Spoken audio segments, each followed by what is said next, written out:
hand over to you.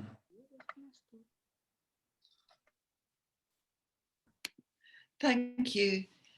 Thanks, John, and thank you to the two presentations so far. They've quickly moved us on. And I'd like to thank Wendy, Renee, and you, John, for affording me this opportunity to talk to you and to add to the conversation about Vera Buhrmann and her legacy. And I also want to raise broader issues about what we are liable to inherit as we follow pathways already walked by our forebears. I didn't know Vera myself, although I heard her speak once or twice. My knowledge of her was largely by reputation, comments made by colleagues receiving clinical supervision from her, which they found profoundly helpful, and the slow but determined steps that were being taken in the Cape Town hospital system to incorporate some of her cultural and psychoanalytic knowledge into psychiatric ward round reflection. And while the latter was often ambivalently done, its impact was substantial, almost as if. Hi, Sally. Sorry to interrupt you. It seems as though that other people are still logging in. Could we take 2 minutes and just allow the other participants to log in? I will nudge you when you can go Okay, again. sure. All right, thanks.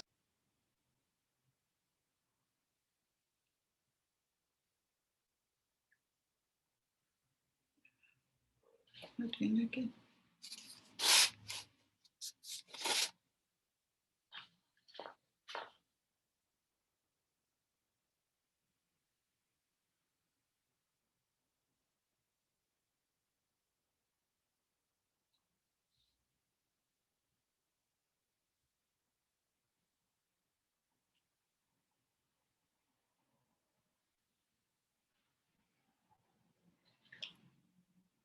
So that's 5 minutes they've put it.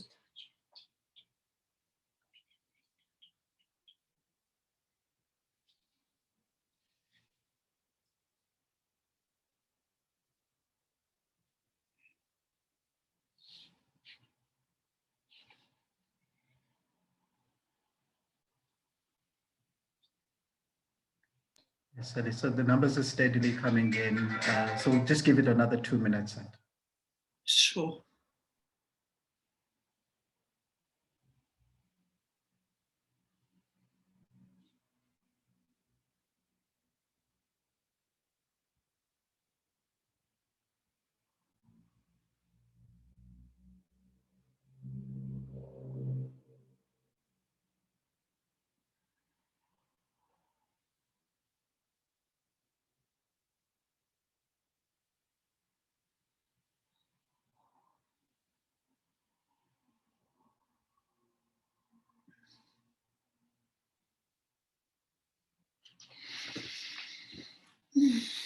Sure.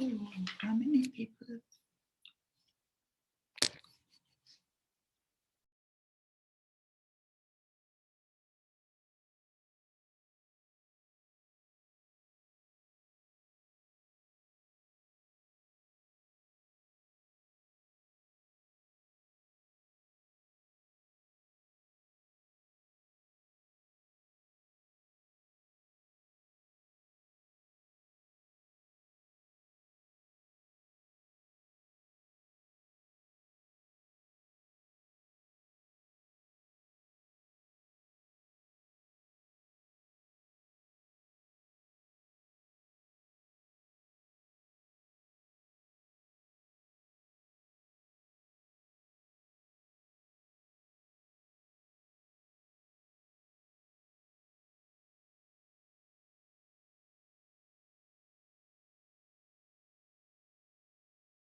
Hi, good morning. Apology for that, for the delay. Some people were having issues logging in. So, Professor Seliswat, I want to hand over to you. We'll take a little bit of time of the comfort break. So, feel free to kind of proceed. Go ahead up until 1:15. Sorry, you're muted. There we go. Just to recap, I started by thanking Wendy, John, Renee for this opportunity to say I didn't know Vera myself. I knew her by reputation as a clinical supervisor. I know colleagues who had supervision with her, and also by the effect that I saw her work having in the hospital system and in psychiatric ward rounds, where her work really nudged people to begin to ask questions. It was ambivalently taken up at the time, but it was almost as if she was showing us a place that we needed to head to and weren't quite ready yet to go there. So I think that she was a substantial colleague, known through her writing, her clinical practice, leadership, theory making. She was a person of stature. All the more important then that we take the opportunity to think of her and the whole of her, the revered and respected, along with some of the awkwardness of her past. Idealization is not an ally in these waters, nor is its opposite. How then do we assess the legacy, given her early political life and her somewhat problematic allegiances? And is her legacy undone by her past? And I think that this is the question that the whole day is going to be grappling with. The phrase in my title, Liable to Inherit, is taken from Octave Mononi, a French ethnographer and psychoanalyst, known through a widely read text on what he saw as the dependency complex of colonized peoples. The phrase has captured my imagination, not only because it describes the inevitable DNA that circulates from one generation to another, or indeed one discipline to another. It carries the implication that what we inherit is not always a choice or a negotiation. Often it is not even in our awareness.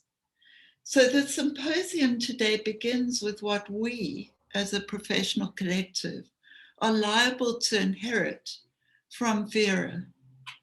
It entails a broader set of questions. What are we liable to inherit from esteemed, revered, or even hated elders, from our disciplines, from our theories, and from our institutional cultures? We need also to ask how much of this heritage is available to us consciously. If there is awareness of a legacy, how is it circulated through the generations and across disciplinary spaces? Is it celebratory and idealizing, or is it distancing and quarrelsome?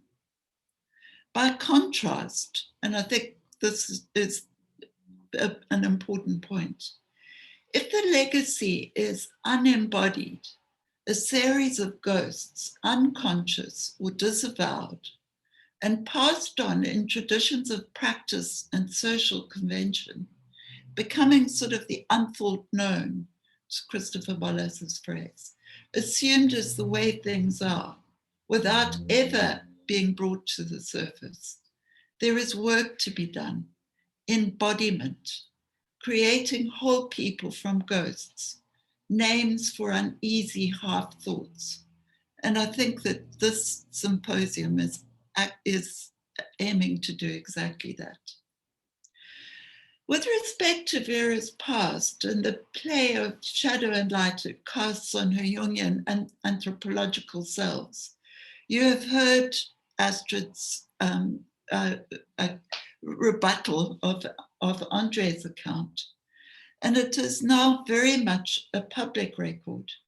Yet I believe that Andre's research was before he undertook it.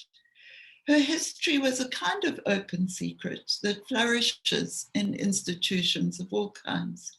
A history known and not known, whispered perhaps, seen sideways, but not part of an open dialogue. Today, our colleagues who are experienced in these waters will guide us as we try to put what we know all into one piece. In this brief discussion, I'll be touching on these issues. Firstly, biography and the legacy of that. Anthropology and its entanglement with psychoanalysis and the repeating trauma of colonialism. And finally, a few words on the decolonial project. I offer many more questions than answers, and I'll follow the discussion as it unfolds with great interest. And finally, I'd like to alert listeners that some of the words in what follows used by Freud and Jung are potentially triggering. Now, to start with biography, in the bits and pieces of biography I have written, I've grappled with how little I knew about whom I was writing.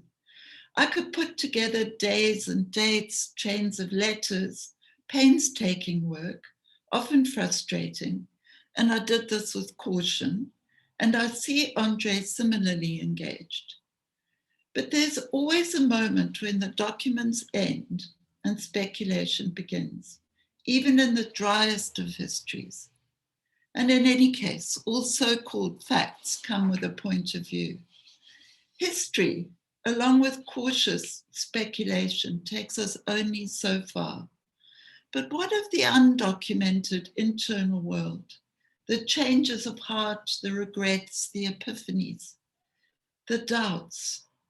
Some in public life keep a record of their internal worlds. Think of Virginia Woolf, for example, but many do not. Some biographers are lucky to find informants with intimate knowledge. They're bits and pieces about Vera, but not a lot.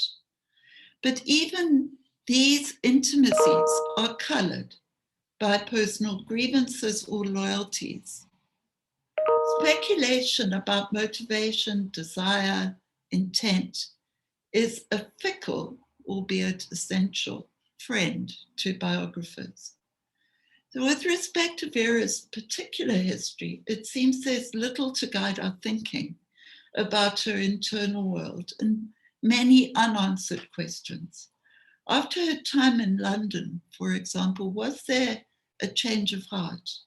Did her analysis lead her to new or different loyalties? And I think that Astrid's partly answered this. Did she regret her involvement in the DKF? And finally, with respect to his biographical account, if Vera did indeed attempt to cover the traces of her Oswald Brumfuck DK connections, is this not just as much a measure of her internal disquiet about them as her wish to create distance for political or reputational reasons? Now I'd like to turn to the second chunk of my talk, which is about psychoanalysis and its embroilment with anthropology. It's a troubling history, a history in which Vera's scholarship is entwined. Ladman makes the bold claim that the racial politics of her ancestors and the ideology of the radical right wing, Oswald Brumfuck, remained with her throughout her life, despite attempts by Vera and others to camouflage it. He links this with the ideological biases of certain kinds of anthropology as it was practiced from the late 19th century, an anthropology that produced and reproduced splits between the civilized West and primitive dark continents, and brought about the silencing and othering of indigenous peoples. So what are we liable to inherit from the early days of psychoanalysis and anthropology? And they're not actually divisible at a certain point. And it is a legacy which Vera took forward. Now, along with many of his contemporaries, Freud inscribed into his understanding of psyche the idea of mental evolution from the simple, the savage or primitive, towards the civilized. Freud also posited the idea that the primitive, so-called primitive thinking, to be seen in so-called savage races, is recapitulated in the course of childhood development and in mental illness.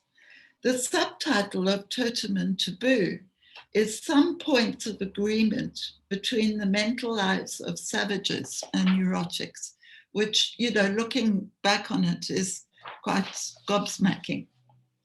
Freud suggested that studying the lives and culture of so-called primitive peoples presented an opportunity to experience mind without a developed ego structure. The primitive, therefore, was built into Freud's theory of mind and was indelibly colored by the kind of casual othering that was deployed in armchair anthropology, and he persistently used this. At his time of writing, the idea was captured in the phrase going native, ritually repeated in colonial settings as a warning against intimate contact with the colonized world, of losing the polish of civilization, essentially being given over to the unconscious impulses without the restraints of ego. This notion is retained in the ideas of primitive anxieties and regressed states, ways in which we slide back under duress down the evolutionary ladder into so-called savagery. In this imagery, whiteness becomes equivalent to rationality, blackness to unreason, impulse, id. And this is an example of the kind of conscious but often unconscious ideological baggage that we inherit when we eat from Freud's table. Jung's use of anthropology was a bit different to Freud's. He was looking for a primal aliveness that runs a thread through the mysteries and symbols of life itself, and therefore binds us all together in a common humanity. Freud evokes a common humanity by embedding a savage state of heart into the center of the unconscious. For Jung, the idea of a common humanity had more to do with intuition and sensation than aggression. As he put it, the instinctive sensuousness of the primitive has its counterpart in the spontaneity of his psychic processes. His mental products, his thoughts, just appear to him, as it were. It is not he who makes them or thinks them. He is not capable of that. They make themselves. They happen to him. They even comfort him as hallucinations. So just as Freud used the idea of the primitive and stitched it into the fabric of psychoanalysis, so too did Jung make it central to analytical psychology. And as Farad Jalal points out, The racism of Jung's texts subsists in three propositions: the illusion of primitive with Black, of Black consciousness with the white unconscious, and Black mentality with that of white children. And there's a big literature on this, and the Jungians themselves, as a collective, have tackled some of these issues. Jung also warned repeatedly of the dangers of too close contact between different races as a cause of regression. The spectre of going Black, about which he writes in Memories, Dreams, and Reflections, had endured for him throughout his writing life. And he recalls taking a dream as a warning from the unconscious, saying that the primitive was a danger to me. That at the time I was obviously all too close to going Black. Adams points out that going Black is, in Jung's view, equivalent to going back, and it's in service of the id rather than the ego. Now, the point I want to make here is that there's a racist and colonial trauma at the heart of psychoanalysis itself.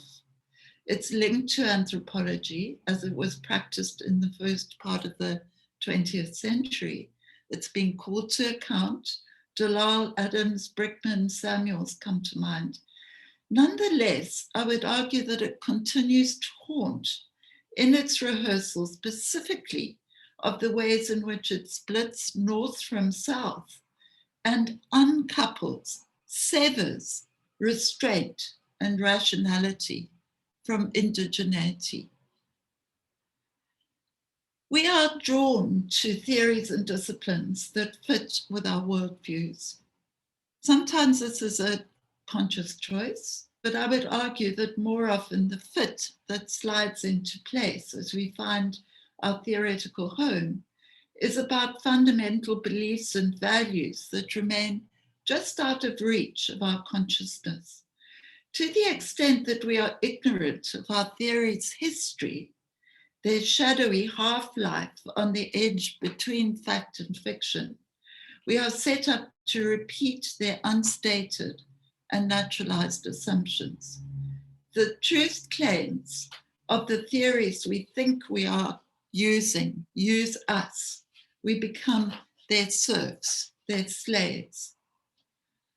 Perhaps Vera felt a fit with Jung and the anthropology such as she used it, because it provided in some way a continuity between her past and later work. But what in particular? How? These are unanswered questions. There is its uneasy legacy around race. But Jungian theory and anthropology represent many threads of thought that may have drawn her in. Andre suggests that her later work was continuous ideologically with her earlier political loyalties. In other words, there was no fork in the road, no fundamental change of course. I am certain of the racist origins of early psychoanalytic and anthropological texts and their lingering effects and the ways they haunt. But both psychoanalysis and anthropology changed in the second part of the 20th century. So we're still left with a judgment to make. What are we liable to inherit? So let me just summarize these in 2 points, that both Jungian studies and anthropology and early psychoanalysis found foundational texts were perhaps natural homes for Vera, but she invented neither. It could be argued that she also failed to nudge them in a more radical direction, and this is perhaps a fair critique.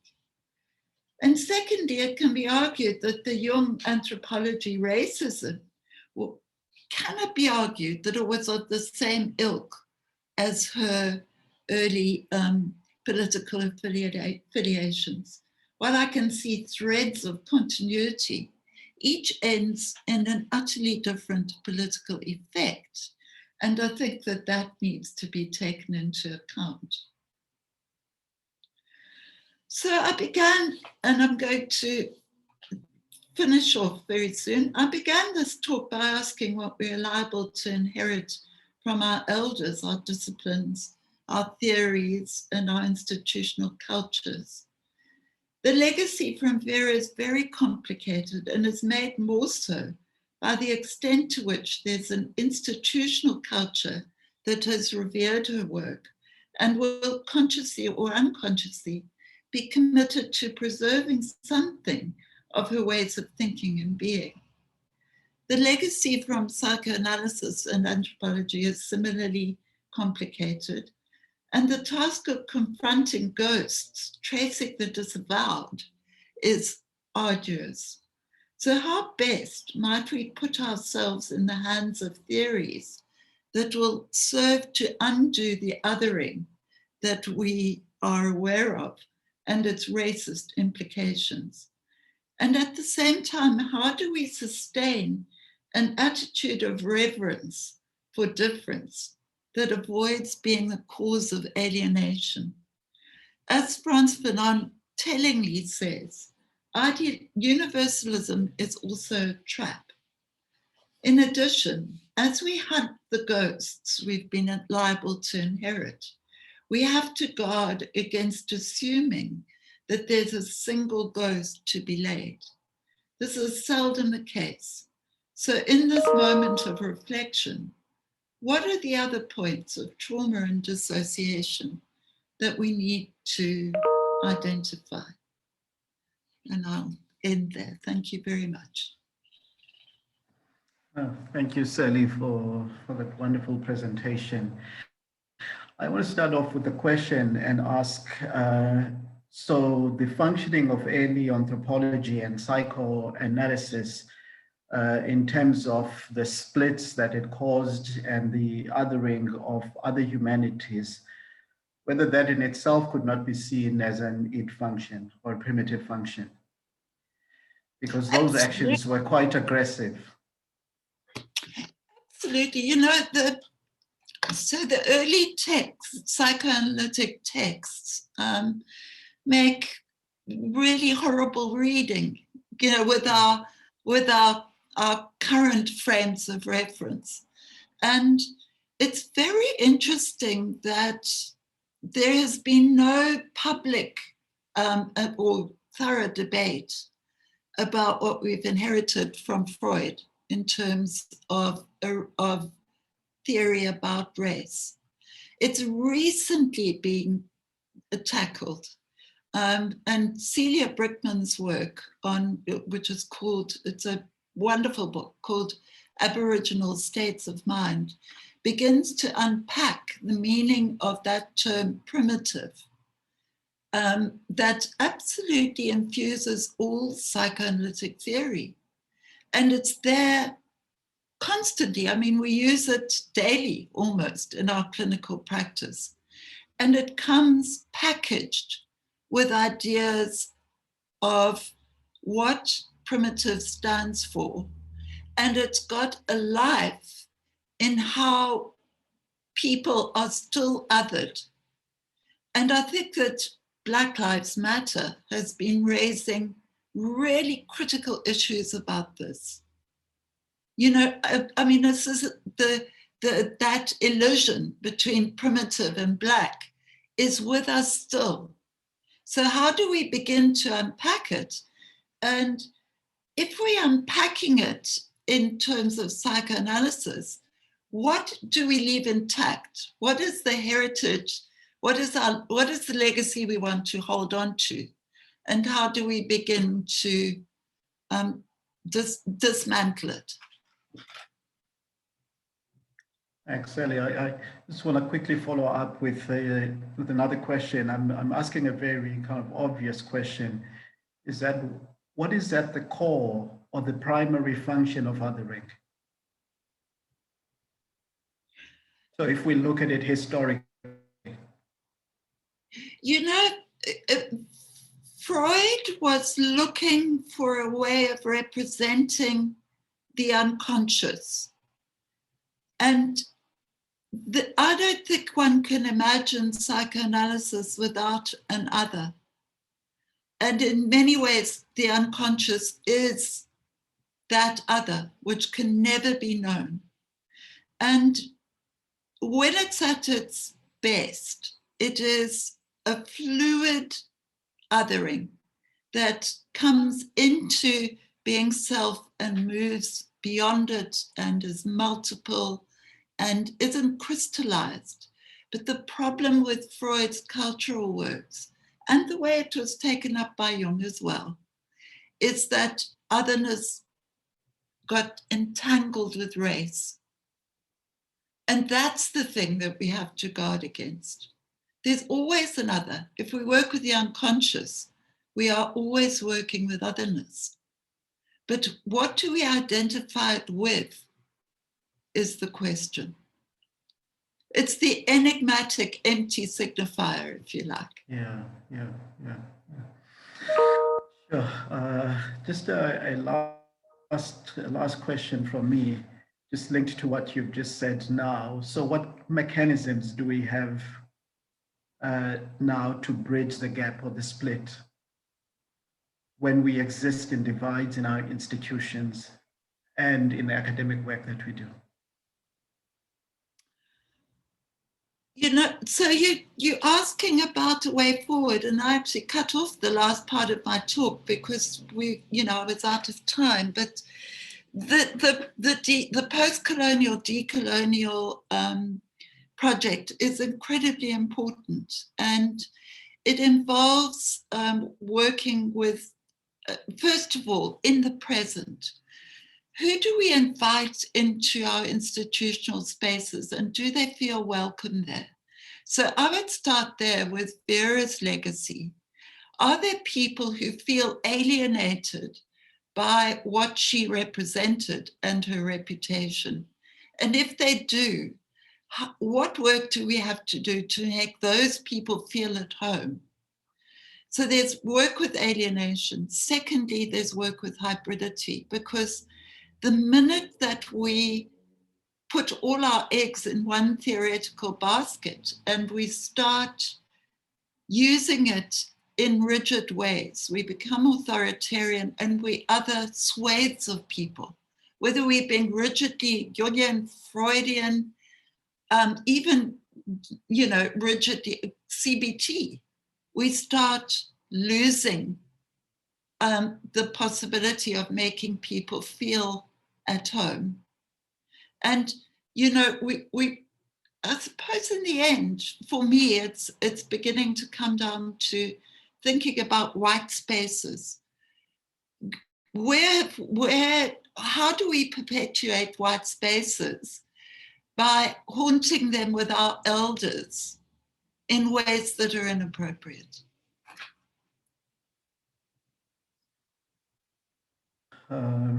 Thank you, Sally, for that contribution.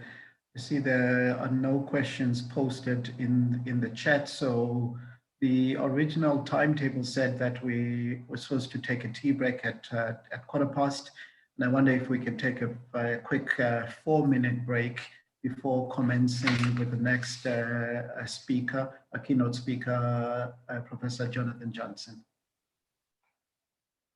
So we'll take a quick 4-minute break and resume at 11:30.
Right, so I want to welcome everybody back. We'll commence with our program for today.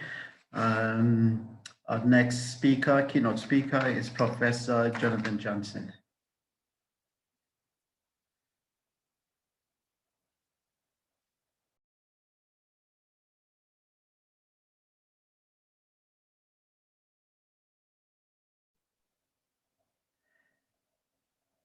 Okay, good morning, everyone. And thank you very much for inviting me to this very special day, special occasion. And also just a shout out, I suppose, to the Department of Psychiatry and Mental Health for having the courage to take on this very difficult subject. And so I'm obviously not in the field of psychiatry or mental health. My area of work is in the politics of knowledge. So I'll be trying to cast a particular light, hopefully, on the subject you grapple with today, and suggest a way forward out of this dilemma in the context of my work in with the institutional curriculum. So let me start off by saying something that should be obvious, but in practice is not obvious. And that is that unlike regime change, knowledge does not simply change hands with the emergence of new forms of state.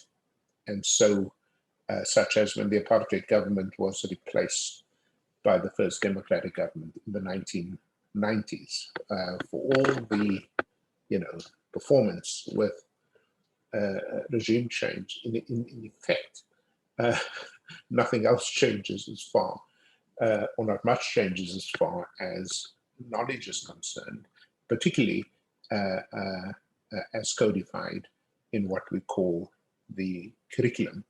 Knowledge is, in fact, I would argue, deeply embedded in disciplines and fields of inquiry over long periods of time, and it assumes common sense in the choice of theories, methods, and even the core beliefs of a discipline. Those who teach are socialized within the disciplines, and in turn train generations of postgraduate students who for the most part embody the claims, assumptions, and silences that come with received knowledge. Status is attached to disciplinary expertise, awards, and promotions together affirm the recognized knowledge encoded in the disciplines. And so changes in topics or readings associated with the curriculum, which is the teaching vehicle for disciplinary knowledge, seldom challenge the epistemological bedrock on which knowledge is anchored. Our new book, forthcoming book, myself and Cyril Walters, my postdocs, should be out early next year with Cambridge University Press. We wanted to call it the settled curriculum. The publisher had other ideas. But it's a 5-year study on the uptake of decolonization in the curriculum of 10 South African universities. And we show in considerable detail how institutions undermine radical knowledge through processes we describe as posturing, diluting, bureaucratizing, disciplining, regulating, marginalizing, and indeed domesticating radical ideas. Now, much has been rightly been made about the presence and durability of race-based thinking in the social sciences and humanities. In fact, my very tentative and timid attempt as a student was to make the argument, those kinds of arguments, in a collection called Knowledge and Power Across the Disciplines. But before and since then, so many eloquent analyses about the knowledge-power nexus have been advanced in the humanities and social sciences. I'm thinking in psychology of Norman Duncan's work, international relations, Peter Vale, physical anthropology, Henry Walters, politics, Sally Matthews, philosophy, Leonard Prague, media studies, Sarah Jumbe, Elmarie Constant-Diaz in the visual arts, Innocent Kirai in archaeology, Siseko Kumalo in higher education, and Juliana Claessens in theology. These are just sort of some of the most exciting and very recent work in which people deal with, among other things, the knowledge problem and the legacies of knowledge within those particular disciplines and fields. More challenging, however, have been demands to decolonize, for example, science and medicine. Such demands, we found in our research, have often been met with indifference, very modest changes, and sometimes outright resistance. In many cases, curricula and pedagogy have been altered with very little change to the deep structures of knowledge that frame especially the medical sciences.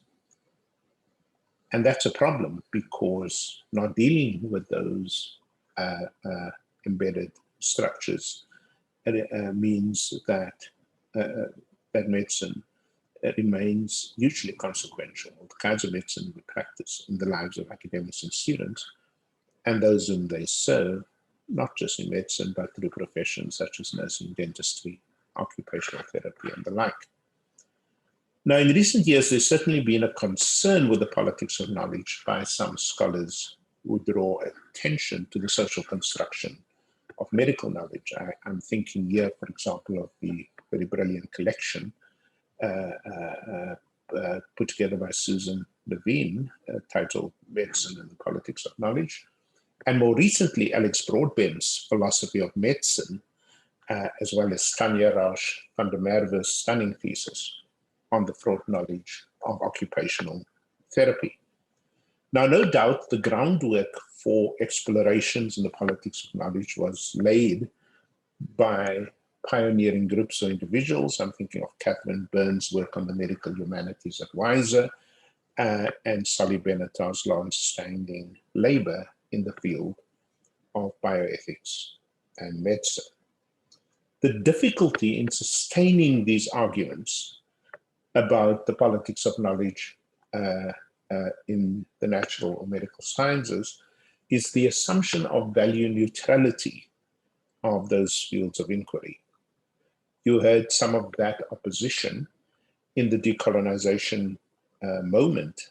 Science is science, we would hear from academics, and an atom is an atom. The most eloquent and public defense of that position was made by UCT's George Ellis and his colleagues, and it is certainly worth reading, even if you disagree with much of it. The problem, of course, arises when the presumed innocence of the sciences explodes in the public domain. You will recall the Stellenbosch University sports science article on colored women's hygiene and intelligence, or James Watson of double helix DNA fame, the Nobel laureate's insistence on the links between race, genetics, and intelligence. From our research on the durabilities of racial science, by our, again, my work with Cyril Walters, I wish to briefly discuss two examples with you, or at least present them at least in the time available, one from human genetics and one from human anatomy. So let's just take the case of human genetics. When the story broke about the Stellenbosch University study on colored women, I pulled together a team of researchers and I said, I want you to dig up every master's and PhD thesis over 100 years at Stellenbosch that dealt with colored people, and let's see what those dissertations say. I seldom get depressed by research that I do, but that was certainly very depressing. Not because people had profoundly racist views about colored people in the 40s and 50s and 60s, but that they still maintained that in dissertations approved by committees at an institutional level in the 80s and 90s and 2000s, and so on and so forth. So, for example, Stellenbosch hosts a thriving enterprise in the study of human genetics as it applies to colored people. One line of research is concerned with microbiome studies. The other, by the way, is tuberculosis, where researchers quite literally study the stools of colored people to identify underlying risk for mental disorders. There are separate studies for white people. Genetic material is extracted from the stool samples for purposes of sequencing the DNA in order to study neuropsychomatic disorders such as psychiatric metabolic syndrome. In short, this research proceeds from the standpoint that human behavior is driven by brain function, which has links to other systems in the body, such as the gut, which contents in turn reflect interactions with the environment. The SU Division of Molecular Biology and Human Genetics lists on its website student research that includes topics such as PTSD in a South African mixed ancestry population and the genetic contributions underlying PTSD in the South African colored population, and so on. Then there's the case of human anatomy. Stellenbosch boasts, I quote, the largest documented cadaver-derived South African colored skeleton collection in the world. And the Kirsten Skeletal Collection, as it's known, consists of 1,161 skeletons of individuals born between 1920 and 1950, of whom 59.7% were classified under apartheid as colored, 16% as white, 12%, sorry, as black, and 12% as white, etc. Now, I guess the bigger question, why would any university after apartheid still select, organize, and categorize the remains of the dead by their racially ordered classifications? This is especially puzzling, since the post-apartheid government does not require the racial classification of cadavers, even though the anatomists in this study still perform it. Why would there be a fixation by white South African scientists on researching a persistently despised, quote, racial group? Is it because those diseased bones over time produced volumes of published research that advanced the careers, in this case of SU academics? The researchers associated with the collection would claim that the colored cadavers allow them to compose biological profiles of unknown skeletons, estimate the age and sex of the deceased, test theories about groups based on their skeletal remains, and so on. But I will argue there's much more to it than meets the eye. And so I'd love to go into this in much more detail, but of course we don't have the time. So let me just give you a very brief summary of our criticism of the politics of knowledge embedded in genetics and anatomy. Some of this will be published shortly in journals like Comparative Education Review and so on and so forth. So I'm happy to give the links to those if you wish to pursue some of this stuff. But here's the summary of our criticisms. Number one, that the insistence that human ailments, whether it is psychiatric illness or bone lesions, can be nailed down in the apartheid identity of coloredness. Secondly, that the naturalness of disease as emanating from racial identity is fixed in the bones of the genes of a constructed identity, colored, rather than in the social and political determinants of disease. Thirdly, and this somewhat links to the earlier discussion on the concept of primitive, the compulsion to compare diseases in blacks with its incidence in whites. In other words, if we looked at over 100 dissertations that we analyzed, the idea is not simply to say colored people have these kinds of lesions, in the bones. It used to say white people do not. the compulsion to compare, whether it's from penis size and venereal disease in decades past to very currently the same thing with hypertension, aggression, and tuberculosis. A recent study, I must tell you, when I first read this, I thought to myself, maybe I've gone mad and everybody else is completely normal. But I couldn't believe this, a very recent study that went into great detail to compare the relative strength of the pelvic muscles of nulliparous white, colored, and African women, and of course, predictably finding differences, or the thickness of the cornea among different race groups. That's now. This is not the 1940s. The compulsion to compare, therefore, establishes through medical knowledge the racial hierarchies that justify and indeed sustain, the ordering of race in thinking and practice, long after the laws that enforce them have been removed from the books. Now, I'd say something going back to the Stellenbosch study, and you might remember at the UCD Business School there was a similar sort of outcry about a study that links race, region, and your ability to deal with slave captures in other parts of West Africa, etc. But I remember the Stellenbosch study, which looked really, really, I wasn't surprised by it. I thought to myself, this is what happens when your definition of transformation is focused only on demographics. What I was surprised was an interview with the professor who headed up this group of all white, women at Stellenbosch, when she was interviewed by somebody, one of the Cape radio stations, and she genuinely couldn't understand why a study on the hygiene and intelligence of colored women in Cluttersville was a problem. She couldn't understand it. From her point of view, we're trying to help these poor people. And initially I thought to myself, maybe she's trying to cover up, then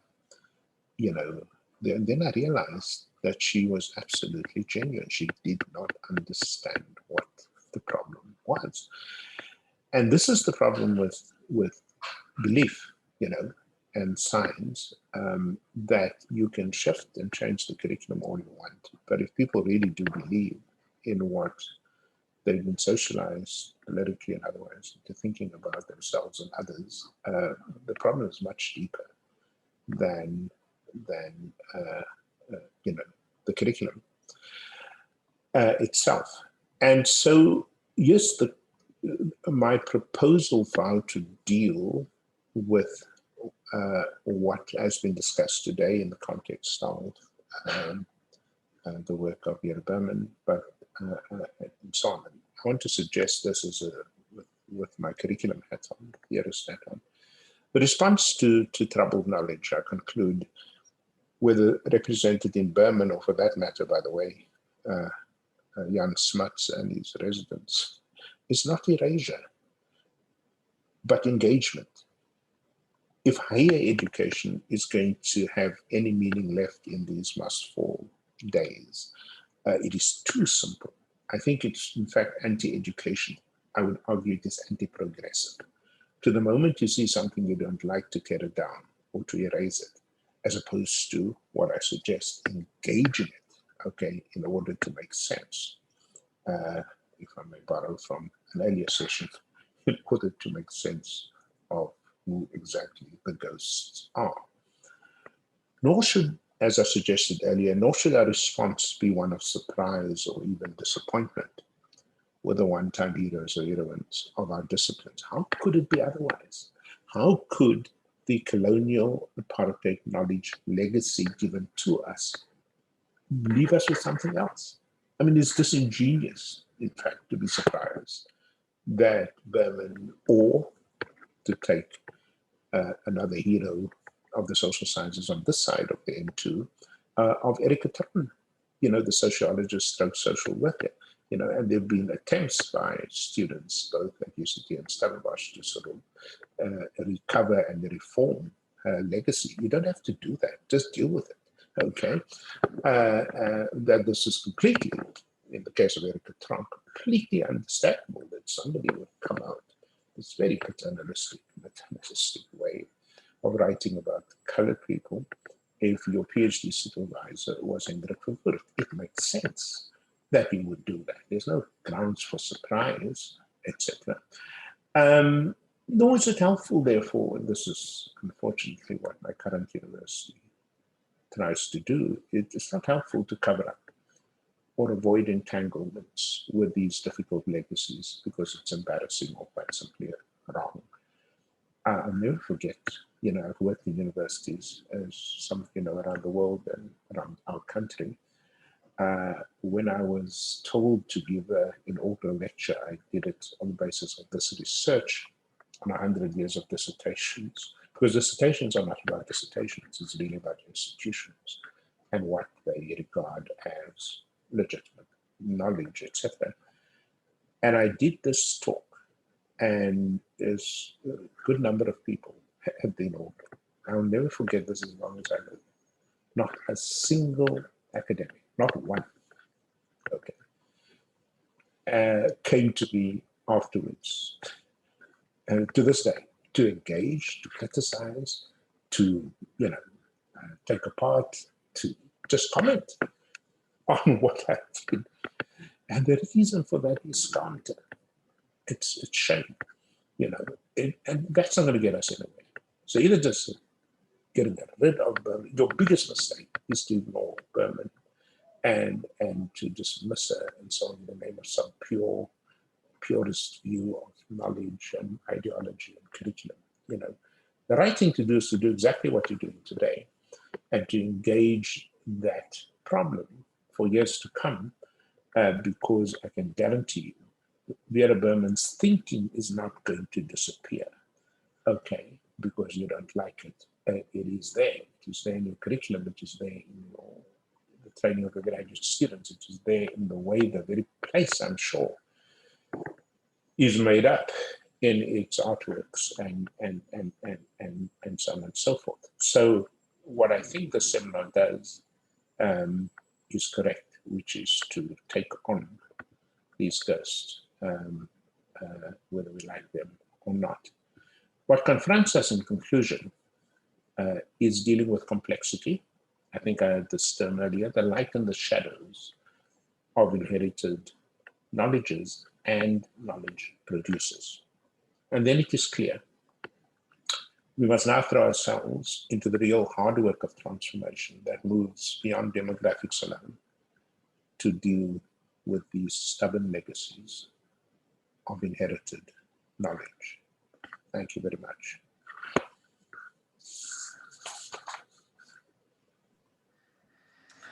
Thank you to Professor Jansen for your presentation. I'm going to start off with a question from the chat from SimPOSC Melanie.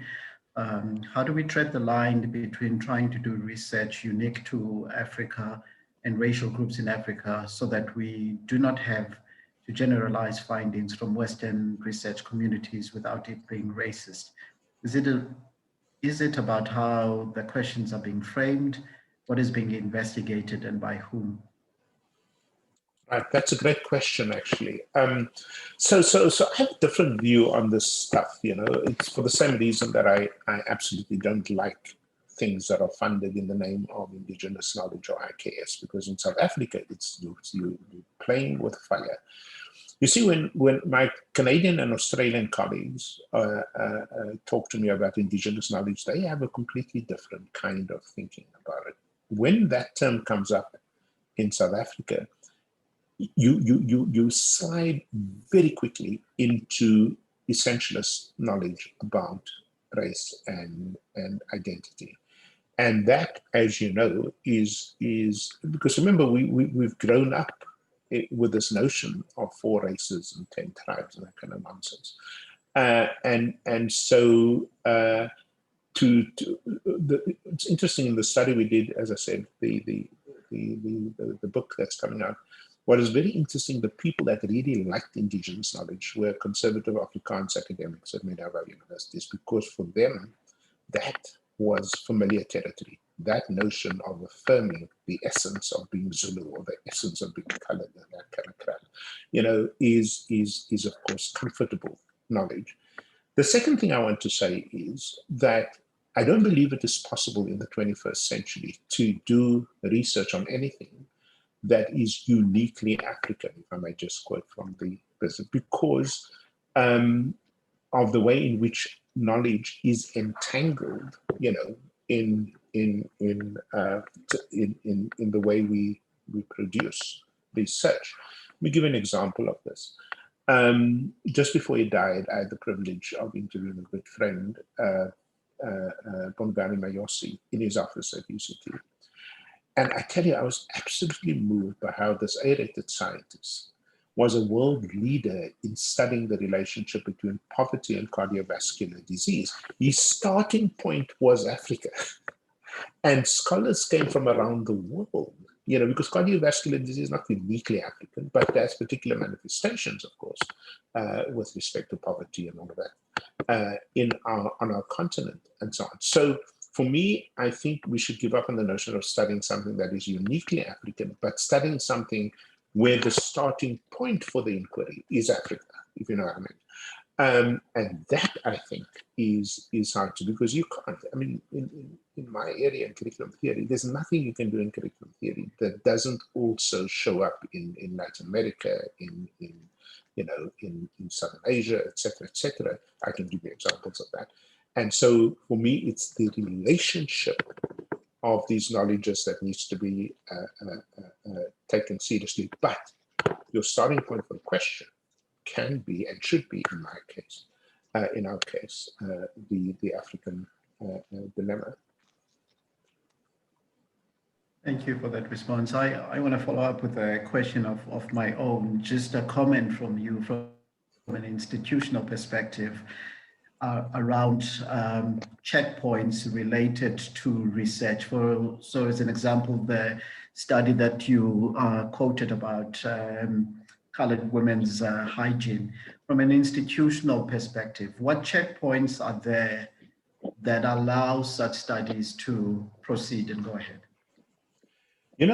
That's a very good question too. What's interesting about that particular study, it's really worth thinking about, is that study, passed all the checkpoints successfully. It passed the checkpoint of institutional ethics review within Stellenbosch. It passed the checkpoint of funding review within the NRF, the National Research Foundation. It passed the standard of review within this American online journal. In other words, in that entire process, nobody saw danger. Okay. Everybody saw it once, of course, Barbara Boswell and others at UCT started to flag this on social media as offensive, etc. And that should worry us, not that people withdrew the article, but what did you not see? And this is my point in the lecture today. What did you not see that other people could see, And when I talk about the naturalness of this stuff, it is the fact that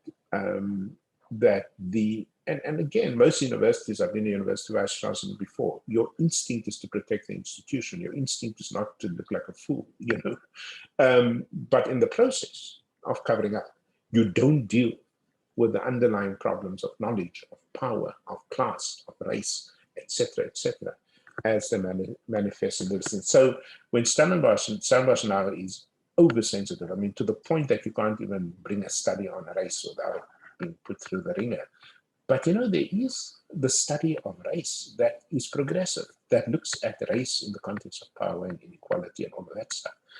But it's this concern that the bureaucracy now tightens up, around what otherwise would be very important studies on race and division and all of that, and so on. So the checkpoints were there, but we didn't see it, if you know what I mean. Sure.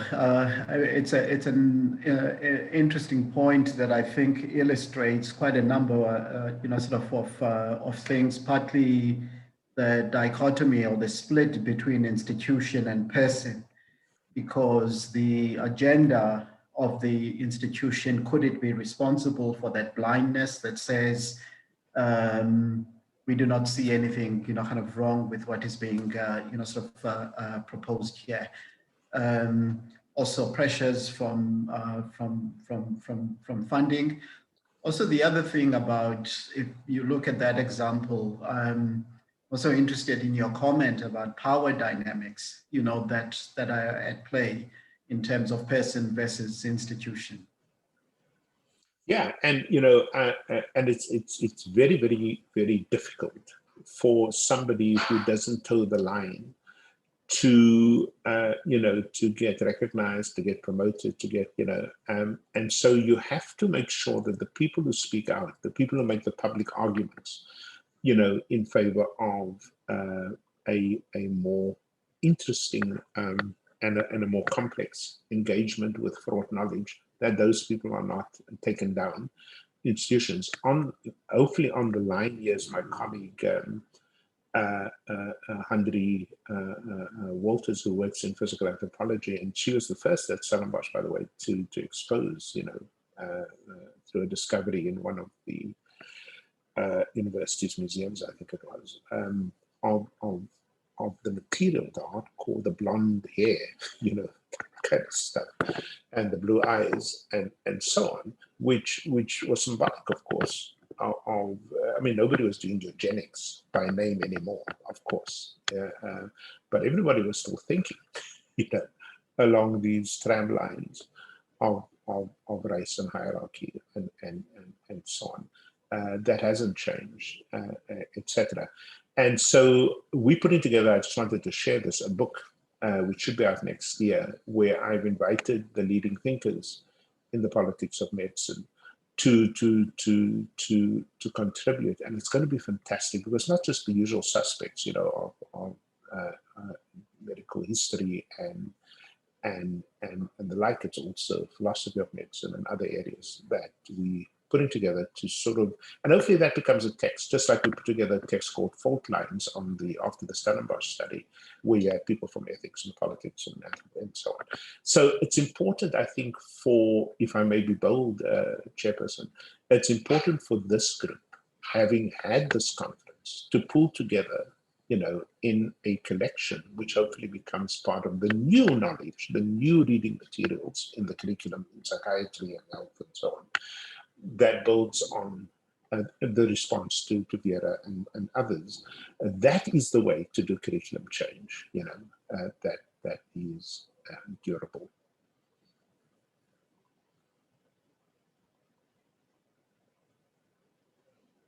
Question from the chat room from Professor De Vries, who asks, so how would you recommend UCT should engage with the impeding erasure of smuts from Smuts Hall?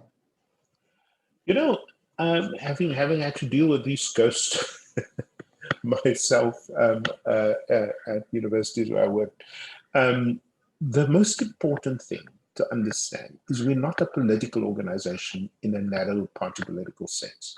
We represent institutions of higher learning. And so any university, ideally, I say ideally because I understand how student politics sometimes operates, but any university, ideally, the instinct mustn't be, let's tear down roads. You could do that. That could be the consequence. Or let's change the name of smuts. You could do that. That could be the outcome. But engage students, and indeed academics and staff generally, in who is Smuts? What did Smuts represent? Yes, he was a segregationist. That's bad enough. But he was also an internationalist, who was a key figure in the movement to establish the League of Nations, which became the United Nations. Yes, he was X, but he was also Y. In other words, have an educational process, okay, in which the outcome is a decision based on knowledge and not just on the instinct and the impulse of the moment. Yeah, it's nice short-term political gain on your campus for the EFF, but then what? So everything is taken out and taken away. I don't just want to have people ban Dr. Seuss books, if I may take the debate in the United States. I want them to read the articles like, was the cat in the hat black? I mean, for me, you fail in your duty as an educational institution unless you engage, going back to the earlier discussion, the light and the shadows of these figures. And you and I have light and shadows in our personal biographies, let's be honest about that. And engaging that as an educational institution for me, again, this is not a comment on the outcome, should Smuts' name be changed or not. That for me is relatively uninteresting. What is important for me is how do we get there? Okay, as an educational institution, which is why I enjoyed today and look forward to it so much, is because you are engaging the urban, the light and the shadows, the nuances, the complexities, and not just this sort of simple thinking, which you expect in Parliament, not in the university, which is white and black. So I'm going to take another question from Tessa Ross. Is it ever justifiable to compare races in medical research?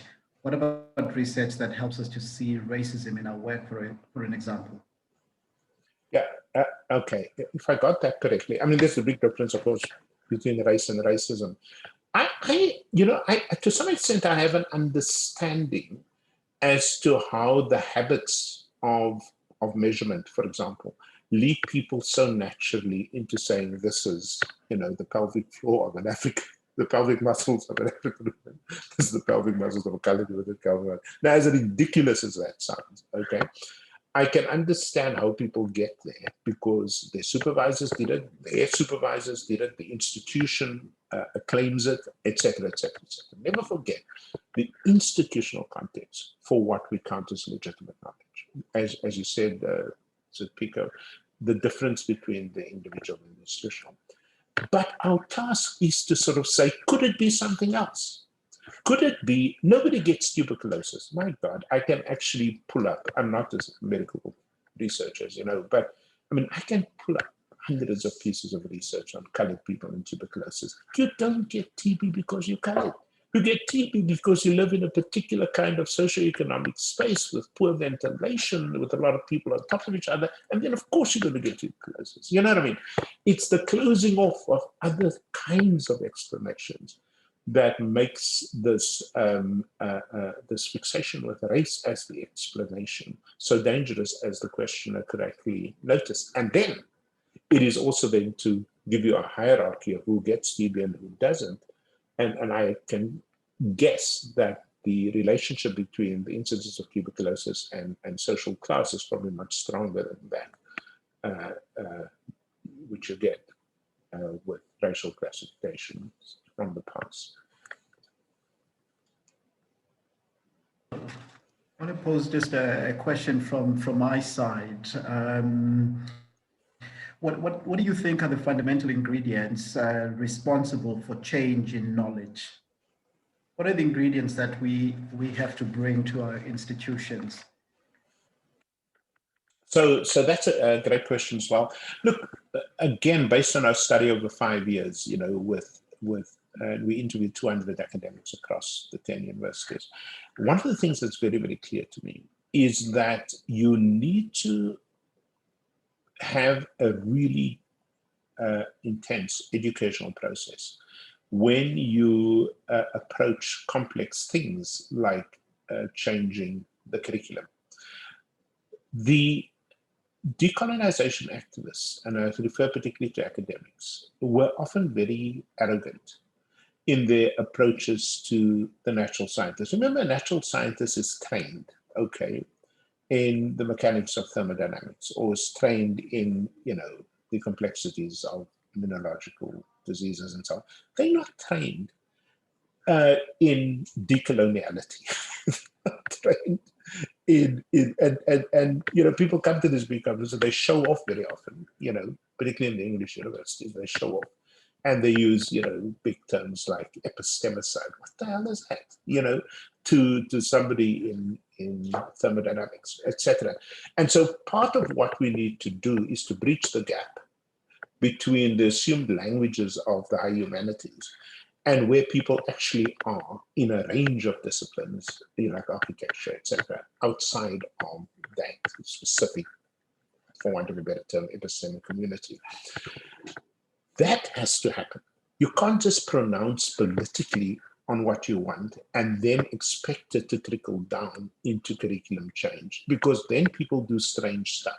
I remember interviewing colleagues in the commerce faculty at Wits. They said to me with a straight face, that their contribution to decolonization was to take out all the references in the textbooks to euros and dollars and change it to rands. Excuse my language, and how the fuck is that decolonization? I mean, that's going backwards, right? Etc. But it's what people do when they don't know what to do, And so our inability to really take people through an educational process in which they can engage. So I fundamentally disagree with my friend George Ellis around these things, because I think he misunderstands fundamentally what decolonization of knowledge is about. But he's an honest broker. He's speaking from what he knows, okay? And that engagement is not to dismiss him, because he's no idiot, but to engage him in a way that leads us to that. So for me, having a long-term educational process. Now, of course, Pico, you know how politics works. You want it now, and the problem is that can work with fees, with fees. It does not work with curriculum, because, as I said earlier in my presentation, the way people come to understand what is knowledge is something deeply embedded in all of us, ingrained in all of us through disciplinary socialization. So of the many things you could do, the most important one is to engage educationally over periods of time that bring people to some understanding, common understanding of the problem and its resolution. So also just linked to that, I wondered, just from your work, if you have knowledge of any studies out there that look at how communities absorb research that is done about them. Yeah, there are a lot of studies. I mean, I particularly by people who work in, anthropology, and particularly with methods of ethnography and so on, where,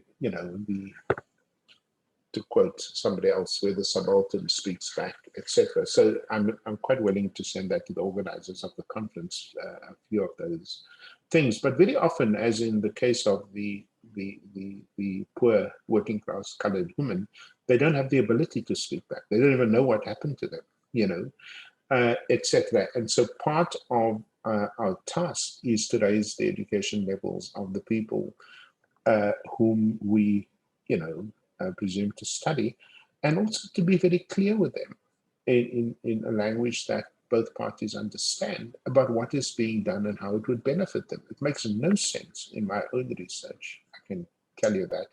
We're never going to schools or communities to do research unless there is a concrete benefit to the community itself. Otherwise you're simply advancing your own career, etc. So, but there are such studies, and again, happy to share them with you. Thank you for that.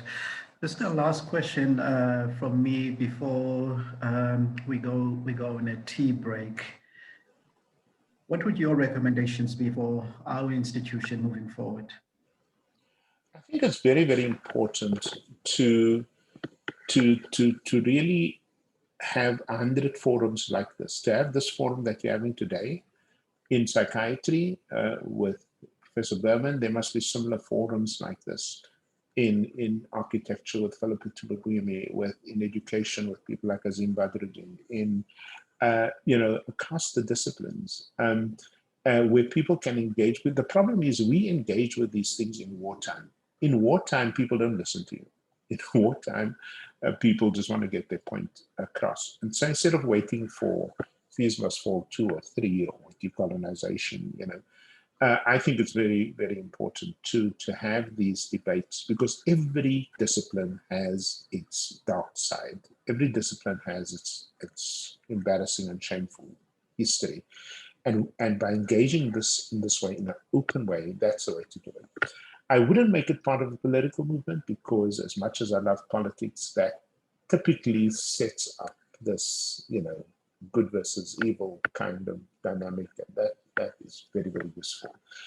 useless, I think, when it comes to dealing with problems of deep change. The other thing I would say to UCT, or any other university for that matter, is make sure that the next generation of people that you hire are people who come into their disciplines with a critical set of dispositions. You're just hiring the same kinds of people. There needs to be more Mahmoud Mamdanis. There needs to, in African studies, there needs to be more people who bring with them critical instincts from training. That's not what we did at the Free State. When I was there, we brought in people like Puma, Kabora Madikizela, Ian Famista, and so on, people who came in with a completely different perspective to resident knowledge that was so deeply ingrained. And that begins to shift the debates a little bit in the direction of a more open science and a more free society. Thank you. Thank you, Professor Johnson, for your very valuable contributions. I think when we live in silences, then tensions erupt. When we live without knowledge, then, as I stated at the beginning, our institutions burn to the ground. And certainly I'm in agreement that part of the process forward is actually to continue conversations like this. Thank you once again. We're going to pause here for a 10-minute break since we didn't have a break at 11:15, and then we'll commence with our panel discussion at 12:30.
I want to welcome everyone back to our last leg of the symposium. I hope thus far it's been a fruitful experience for those that are participating in it. So we're going to kick off this second part of the symposium with our panel discussion. And our first panelist is Professor Wahbi Long. So just to state that for this second part, please keep your questions coming through the chat room, and also to encourage other panelists to engage with the panelist that's presenting, just to build up a conversation and discussion about the topics that will be presented. I hand over to you, Professor Wahbi Long. Thanks very much, Pico John, and good afternoon, colleagues. I know I only have 10 minutes, but I do quickly just want to thank Pico John, Wendy, and Rene for inviting me to be a part of this very important symposium. And it has certainly been a very thought-provoking morning for me. My task is really to talk about, for the most part, memorialization, which I understand as the process of preserving memories. But to do so, I do have to just offer a couple of comments about history and historiography, memory, and epistemology. And in 10 minutes, I obviously am not going to do a very good job. So my comments are necessarily limited, but let's give it a crack anyway. I suppose the question on my mind at this point is the question that historians have been grappling with for decades, which is, what is history? Is it, in the words of Arnold Toynbee, the famed British historian, one damn thing after another? Does history have a mind? Does it have a direction? Are we headed somewhere in particular? Regardless of one's answers for those questions, the one thing I do believe is that we are involved, we are implicated in history, whether we care to admit it or not, whether we even know it or not. History doesn't just speak to us, it also speaks through us. So my understanding is that history is not just about the past, it is very much about the present. And I think that this symposium really underscores that very powerfully. So history most definitely matters to me. But the problem that historians often run into is the unassailability of history. That history, at least to some extent, is impenetrable. And that's why the formidable Janet Malcolm, who died last week, I think, had this to say about the past. She said in a piece in the New Yorker, the past is a country that issues no visas. We can only enter it illegally. This is why historians that are steeped in social constructionist thinking take the view that history is but the history of historians' minds. In other words, that there is an inevitable degree of presentism that colors historical writing. So what does this mean then for memory?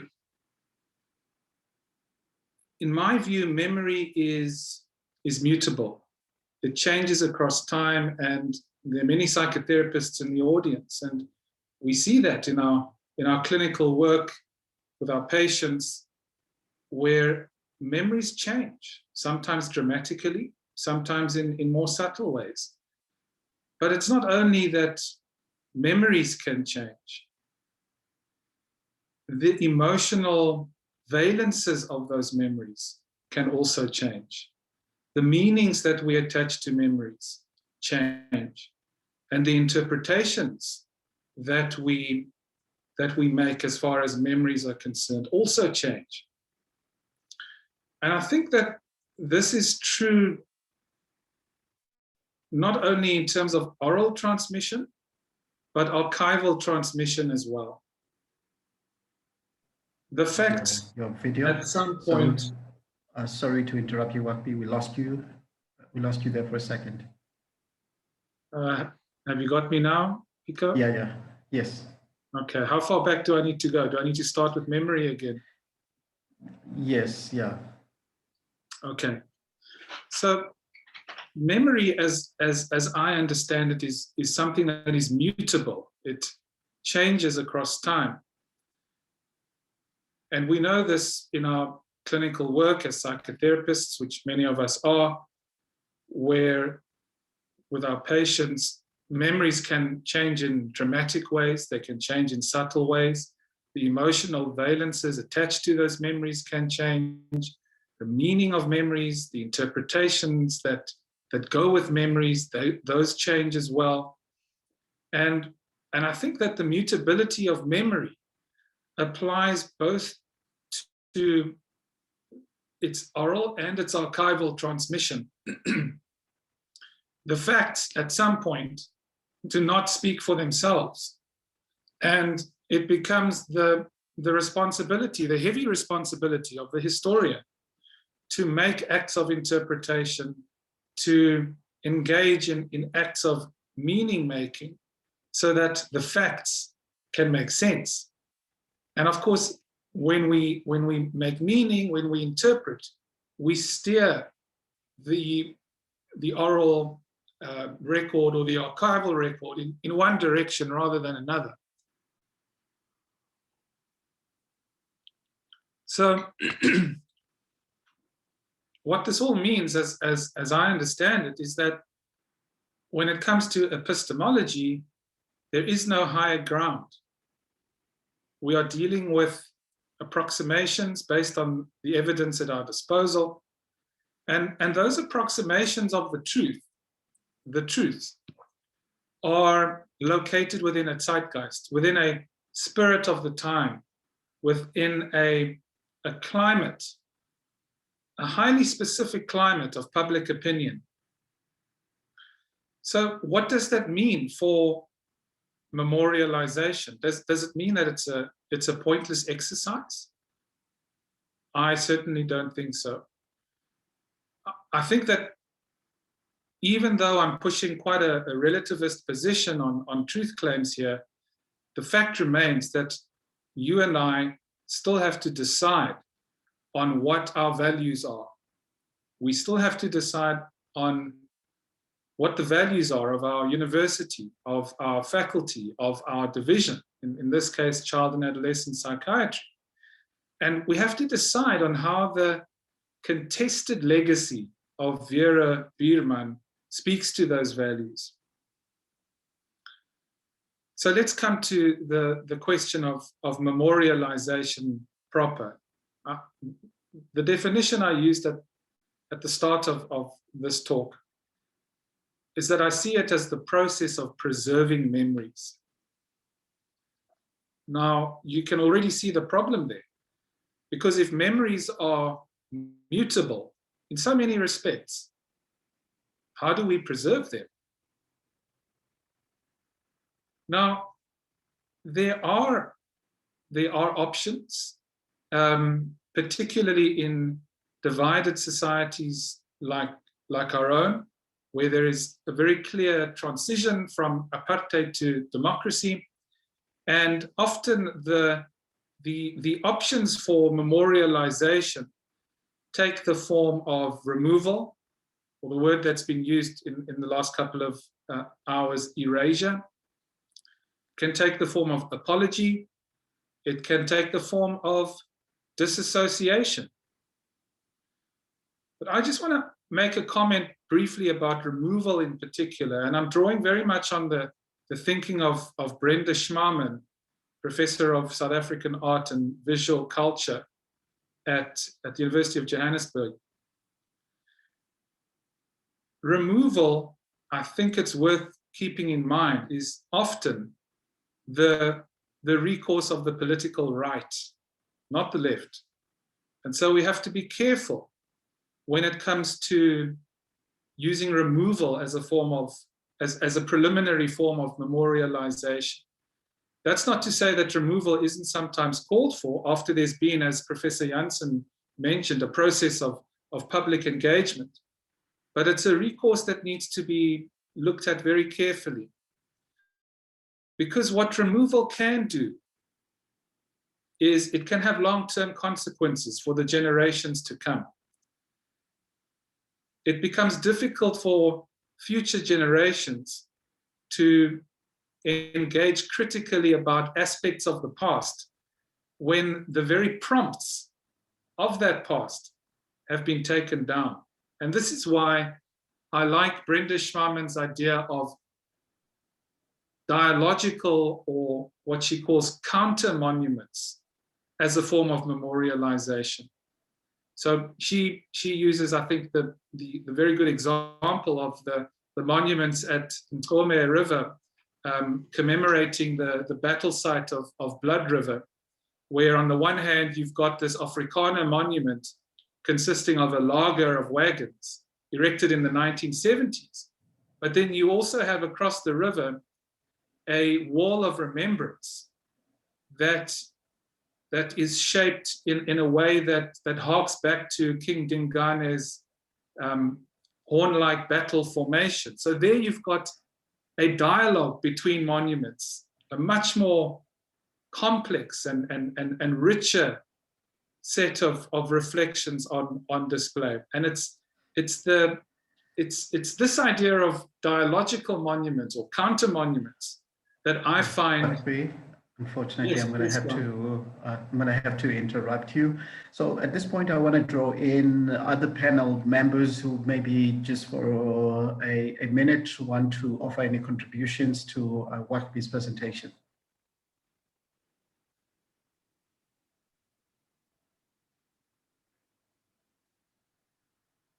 So I want to quickly just ask you a question about change and why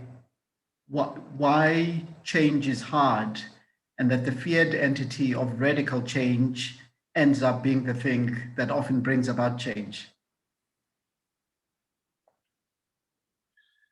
Well, Pico, John, I suppose that we are creatures of habit, and we become comfortable in our habits. And when we are confronted with opinions, with movements that challenge those habits, that challenge those inherited ways of being, we struggle. Change is something that is very painful, and yet it's also inevitable. As I was speaking earlier, particularly in relation to the idea of memory, it's something that cannot be avoided, even though it is something that is very difficult to go through. Thank you for that contribution. So we're going to move along to our next panel member, Judge Dennis Davids. You'll have 10 minutes of presentation, and then the last 5 minutes is for engagement. Thank you.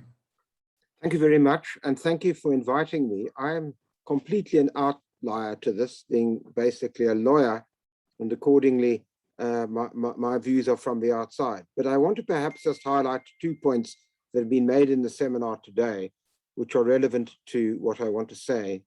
The one is the point made by Professor Janssen about the issue of value neutrality.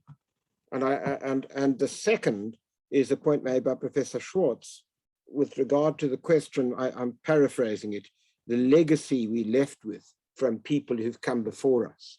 And I think both of those are actually interlinked, because manifestly there is no such thing as value neutrality. Manifestly, all of the legacy with which we are left has to be negotiated through a process of deconstruction of the politics and the context at the time. Psychiatry is and psychology are no different to that at all. And as a lawyer, I can tell you that we in our discipline are going through the same difficulties, the same challenges to work out precisely if you take again Professor Janssen's point, if the starting point is Africa, then what kind of law are we shaping? We can't, as it were, abstract the challenges which we are facing in South Africa with challenges that take place anywhere else. Anybody knows at present that all forms of constitutionalism, constitutional democracy under the world are under pressure, whether they be in Latin America, whether it be in England, whether it be in India, whether it be in Europe. And many of these challenges and all of the discussions that one has about these are common, but obviously, if you start from the point of where we are, they may well have slightly different hues to otherwise would be the case. I make those points to make 2 points or 3 points in relation to the field that we're talking about. It is manifestly obvious to me that both psychology and psychiatry are, of course, not only hugely contested, but have to be seen within the context. I was struck in this particular regard by a recent book I've read by Anne Harrington called Mind Fixes, Psychiatry's Troubled Search for the Biology of Mental Illness, in which she speaks early on about the way in which the entire field was saturated by a whole range of racist and homophobic thought. And then, 1980s, the venture to bring about biological revolution had run into the sand as well. Far from flocking to psychiatry, many pharmaceutical companies have recently been fleeing it as the prospects for new and potentially lucrative psychiatric drugs have dimmed. The manual, which the entire profession rested so much of its authority, has come under sharp attack, not just by outsiders, by insiders committed to the mission. Too many of the severely mentally ill remain shamefully underserviced, and she goes on. The point I'm simply making is you can't abstract the discussion from the context of a very deeply contested field, and it's pretty obvious, therefore, that when you look at that, someone like Vera Berman has to be seen in this particular context. After all, if you look at Celia Brickman's, I think, really thoughtful book, Race in Psychoanalysis, she points out that when Freud applied his insights to the history of the psyche and the civilization, he had made liberal use of anthropological studies of the time, which was steeped in colonial and racist thought. Jung, unquestionably, again, if you look at Nicholas Lewin's work, and in fact, Stephen Frosch's very insightful article in which he says the following: for Jung and some at least of the Aryan psychoanalysts who sought appeasement of the Nazis, the question was not just one of sustaining depth psychology in the face of the nightmare, but of finding a place for psychotherapy in a system in which what was promoted was nationalism authority. Freud theorized an opposition between individuals' desires and society's needs. With the Nazis, individuals disappeared in the mass, their only value being what they could contribute to national revival. Some participants, Jungian and psychoanalytic alike, were very excited about this and sided with the Aryan mass, an act which automatically led them to discard, even psychologically speaking, assault on their Jewish associates. Jung is an easy target because his anti-Semitism, which, whilst it's sometimes contradictory, was so transparent that there are plenty of this thing going around at the time. Now, if you then look at Vera Berman in this context, one has to ask oneself 2 questions. One is, well, what was the history? And secondly, did she change in order that we actually have a somewhat more nuanced history? We can dance around the head of a pin in relation to the fact that history is a contested field, as I've indicated. And we can also accept that value neutrality, for all of the reasons I've already argued, cannot be accepted as the basis. But we still have to ask ourselves certain features which come out of a biography, and I appreciate the difficulties of writing them. But here it is. The truth is that when she wrote Living in Two Worlds, whether we like it or not, she did speak about the way of a Western way of experiencing life, which was largely rational, intellectual, and technologically based, whereas tradition, because they were primarily intuitive, non-rational, and orientated towards symbols and images. If I were to say that in the judgment now, I'd be impeached. Now, the question is, if somebody said that in the 1940s, 50s, or 60s, what then? And how do we evaluate that in the 21st century? Well, in my view, unlike Freud, Vera Berman only died in 1998. And I do, I'm sorry to say, have to accept that, therefore, to some extent at least, one has to ask oneself very serious questions about what her legacy actually leaves for us at present, in the light of the fact that unquestionably her earlier history is exactly as Professor Landman had suggested it to be. And let me make this point. I'm not at all persuaded by Dr. Berg's, in fact, to be perfectly honest, I find it extremely depressing to listen to this in the 21st century in South Africa. The fact of the matter was that Vera Beurman did assist in the bringing of these children into South Africa from Nazi families. The fact is, one of them, for example, was Dr. Lothar Neethling. And it's all very well telling me that she cared for them. Did she care as well for those who in the 1980s were poisoned by Dr. Neethling, etc.? What kind of moral responsibility do we attribute to somebody like this, or do we abstract all of this from any evaluation? And it's not surprising to me, particularly in relation to Jung's own pedigree, that there was a serious congruence between Vera Beurman's work and her life history. It seems to me to be inexorably there, even if we duck and dive around it. Does that mean that we reject everything she said? Not at all. But it does mean that if we memorialize, that is a deeply, deeply contested form of memory in which we are not here in a binary situation of saying she was absolutely wonderful, as Dr. Berg suggested, or, as it were, to reject everything on the other side. It is, however, to suggest that this was a very troubling history, which we need to understand if we are to take any value from it, and then to ask ourselves the question, well, if you abstract what were clearly elements of deep racism in the earlier period, did they sufficiently change? And I have to say, when I had a look at Living in Two Worlds, I'm sorry to say that, yes, she wasn't an anthropologist, but there wasn't a lot of difference between what she was saying and what a lot of apartheid anthropologists were saying at the time. So for me, I don't think Vera Beurman is as difficult a case as made out. The reason that she's so difficult, and I think others are, is because people were so deeply invested in her, and perhaps she was kind and decent and helped people. But I, for one, would want to suggest that her history, deeply contested as it is, means we've got to look at her work with an extremely critical lens. One final point. I'm not surprised that Professor Gillis had left us all unsaid.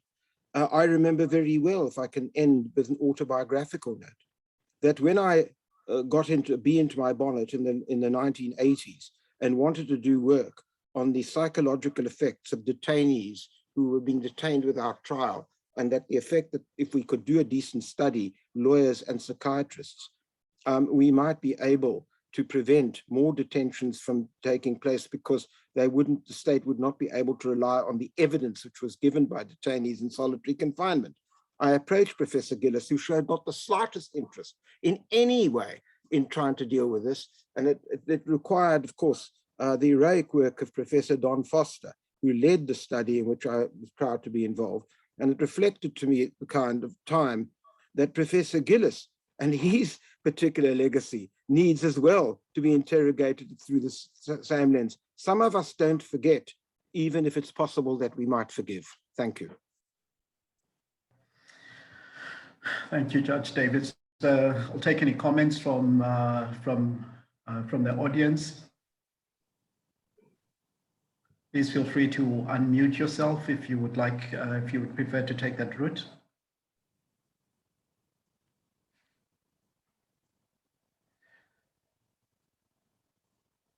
Your judgment is quite simple and straightforward, that there is no separating the two entities or the two identities that Vera held. So taking this position of splitting her identities in order to kind of consolidate her image is perhaps the wrong, sort of position.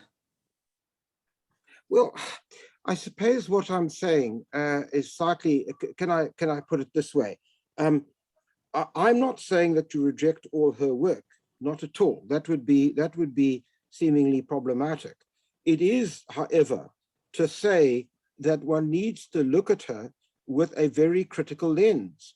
And when you look at that early work, if you read Living in Two Worlds, certainly from the position of today, and even not just today, but I think the period post the Second World War, you have to say it brings up extremely troubling arguments. And when I hear things like saying, well, you know, people in the 1880s were treated in this particular way in relation to children, I'm horrified by that. Absolutely horrified. Because if you're going to have to rationalize Vera Beerman by having recourse to that troubled history, you are in deep trouble in relation to an argument. Certainly in the court of public opinion, you would be in the court of reasonable public opinion. So Vera, to me, raises 2 points. One is you have to approach people like this with a critical lens. Yes, you have to show some deference to context, which is why I went out of my way to Celia Brickman and her work, which indicates how you contextualize Freud in a way which is both accessible and extremely well researched. I think it's true that you'd have to do the same with Jung, although he's more troubling and problematic, but be that as it may.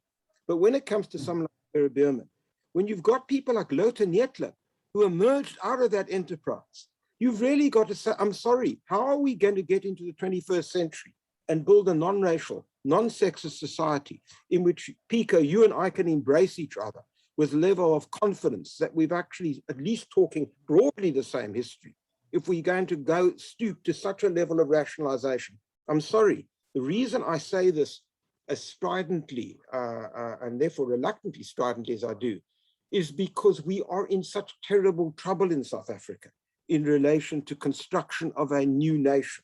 And unless we can actually look each other in the face and deconstruct that history and be brutally honest about it, and only take that which ultimately develops the kind of cosmopolitan South African enterprise that we require, I'm afraid to say we will go nowhere. That's why I'm making the point I am.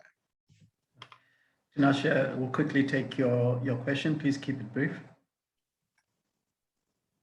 Sorry, John, I didn't have a question. I was actually just clapping in agreement with what the judge was saying.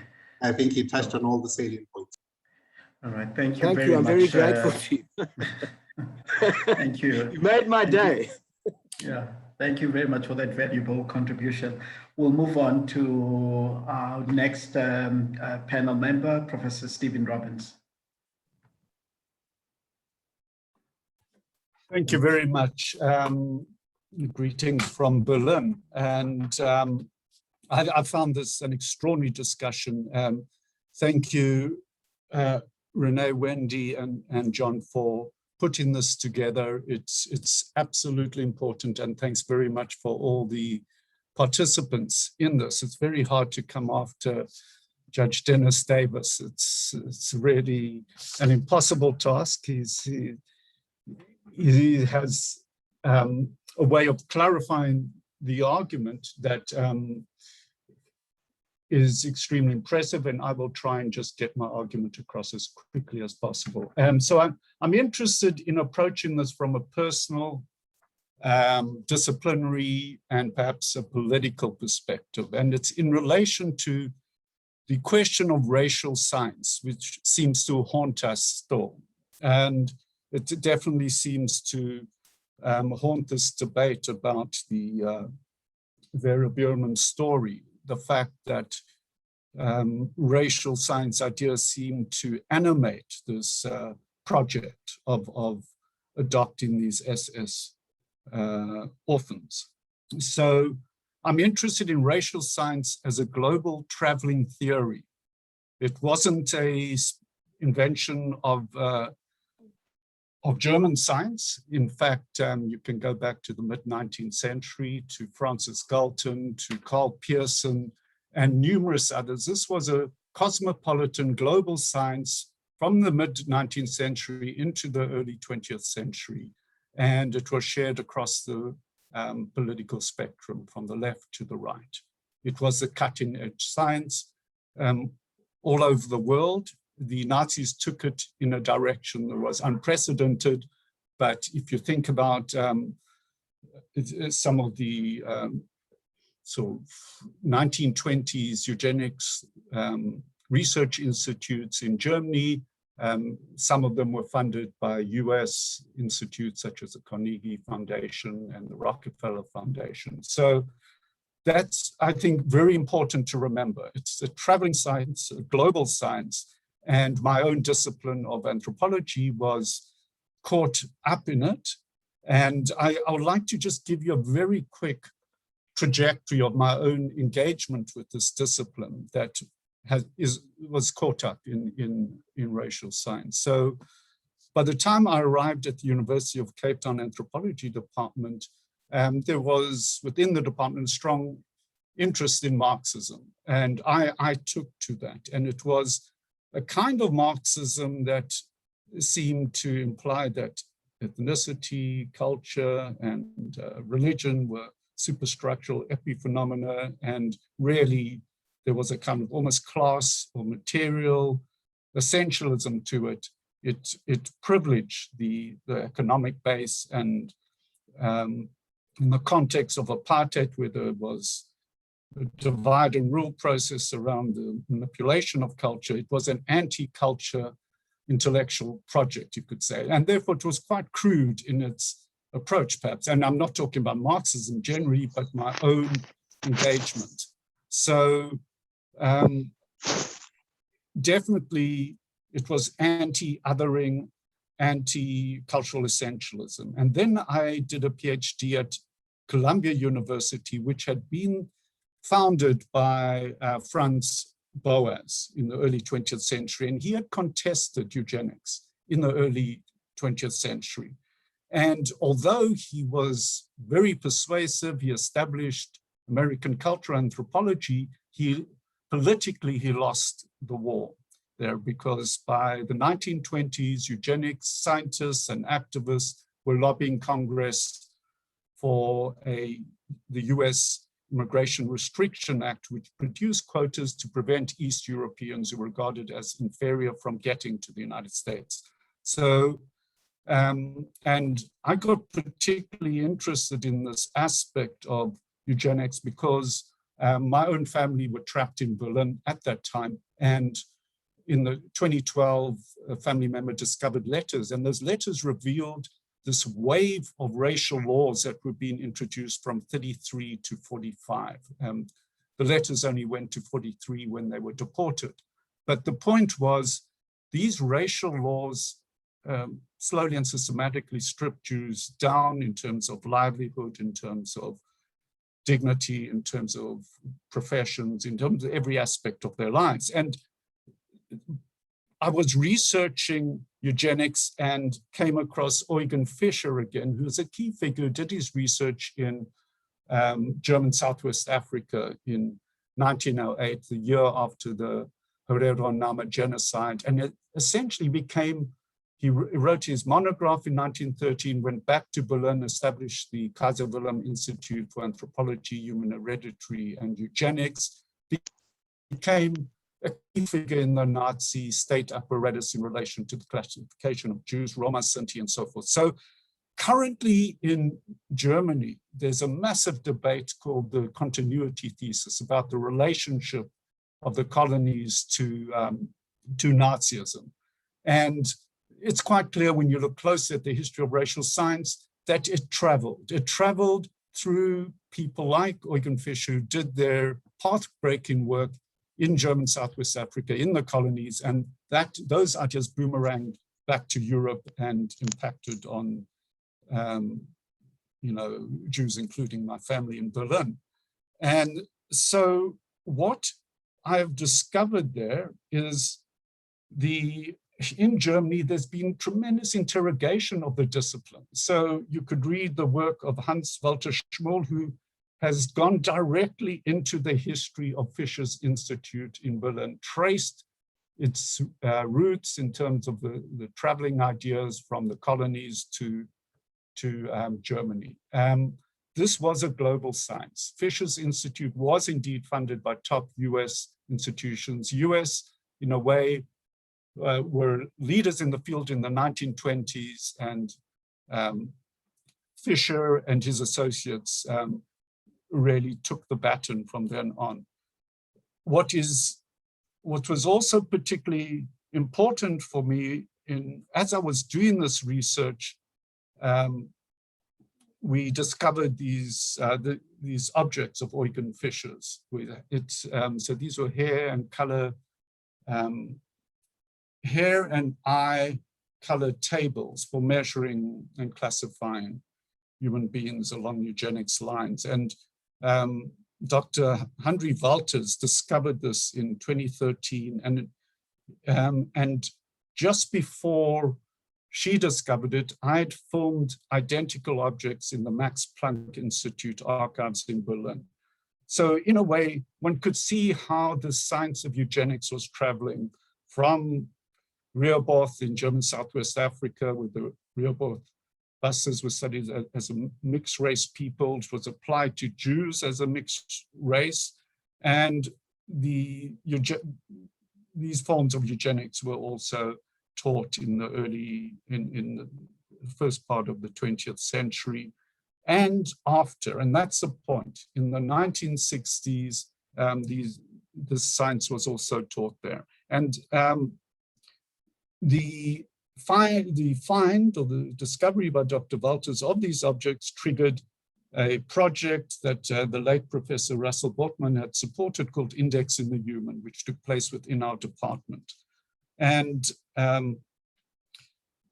Dr. Walters had produced really important work. She also engaged with that 2020 debate around the sports science study that Professor Jansen has referred to. So one's beginning to see that the past is not over when it comes to thinking about racial science, even though it's appeared to be thoroughly discredited in the aftermath of the Second World War. And it's nonetheless reinvented itself. These ideas continue, and therefore I agree with Dr. Johnson there that we need systematic forms of ongoing education. I was exposed when I went to university as a first-year student to critiques of Volkerkunde, which worked on these essentialist ideas. And later, when I went to Stellenbosch in the 2000s, I met my colleague, Kees van der Waal, who himself had made that tremendously difficult journey from Volkerkunde to social anthropology. He had worked through his intellectual upbringing and all the aspects that I suppose Berman didn't work through for various reasons. There were different people and in different disciplines and so forth. So what I think needs to be engaged with, and it's I really thank Dr. Landman for an excellent thesis, even though it can be critiqued and you know we've had a very rigorous debate here, but it has begun to do what German universities and the Max Planck Institute in particular have done, is interrogate all the disciplines. So Hans Walter Schmull looked at the Kaiser Wilhelm Institute for Anthropology, Human Heredity and Eugenics, produced a brilliant book on that, very systematic. Then he went on to psychiatry, and he looked at the role of psychiatry during the Third Reich period. We have critiques of Volkerkunde, Andrew Spiegel, Rob Gordon, Andrew Bank, Kees van der Waal, Saul de Beau, Henry Walters have done this work. And I think it's extremely important, but it needs to happen in other disciplines, and there needs to be engagement across faculties. So the sports science study is an illustration where, you know, perhaps there could have been more engagement across disciplines, and we wouldn't have had that kind of essentialist study of colored women. So in conclusion, I think what is crucial is to do these institutional interrogations of the production of knowledge in our various disciplines, and to do it in a sustained way. And the presenters today have been really extraordinary and have, I think, made an enormous contribution along that path. So I'd like to thank the organizers and the participants. Thanks very much. Professor Stephen Robbins, thank you for your contribution. So I want to ask a question. Why do you think our South African institutions are fearful? And I'm using the word fearful as an assumption. There might be other things which are contributing to this, of this process of interrogation. So it's a very good question. I don't, for example, in my discipline, I think there's been an openness to it, but there's also to that interrogation of the disciplines. But it's also because, in a way, Volkerkunde sort of vanished as a discipline. So by the time I got to Stellenbosch University, it was called social anthropology, and the social anthropologists didn't feel as implicated in apartheid. And that's a debate. But in terms of their willingness to interrogate Afrikaans anthropology or Volkerkunde, there wasn't hesitation there. And people were doing that work, and it was ongoing. Perhaps in South Africa, we're only beginning to get to that point. In Germany, I think you had the 1968 pushback, which was very emphatic that the past had to be interrogated, right down to what parents did in the 30s and what they knew and so forth. So I think we're different places, Germany and South Africa, but I'm really hoping that this interrogation of disciplines is an ongoing process, and with that kind of education of commonsensical ideas of difference. So, you know, the idea is we all have different cultures, and, you know, what that means and so forth. And therefore, you find a study such as the Sports Science Institute study, which produces these homogenizing essentialist racial categories. Yeah. I think also, you know, sort of linked to what you've just shared here in terms of the differences between Germany and South Africa, is that there's an illustration in terms of who owns the knowledge in South Africa and who acts as the gatekeepers and protectors of that knowledge. You know, so therefore prohibiting sometimes this process of interrogation. Yeah, no, I agree. And also, you know, we tend to focus on the humanities and social sciences in some of our discussions, but one would need to go broader into engineering, into a whole range of faculties. The medical faculties are doing this kind of work. Much more can be done. But what about, we know journalists have done work on the nuclear industry and so forth, and, you know, the apartheid and its connections to industry and to Department of Defense, and how universities played a role in that. That work has not been done yet. So, I mean, I think what Professor Botman was drawn to when we proposed this index in the Human Project in 2015 was the fact that we needed to do this work across disciplines, across faculties. And I think there may be, yeah, some faculties that have taken that on, but others haven't begun it. Yeah. Again, thank you, Professor Stephen Robbins, for your contribution. Yeah, we're going to move on to our last panel member, this Professor Mwanga Khalisa.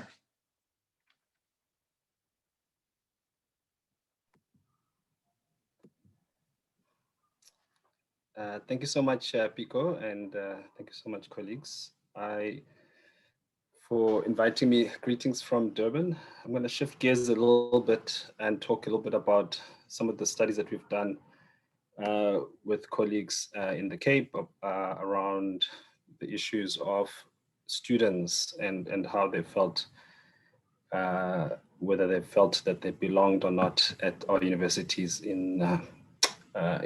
at UCT and at Stellenbosch University. So I just wanted to share my screen. I just want to show a few slides, Biko, if that's okay.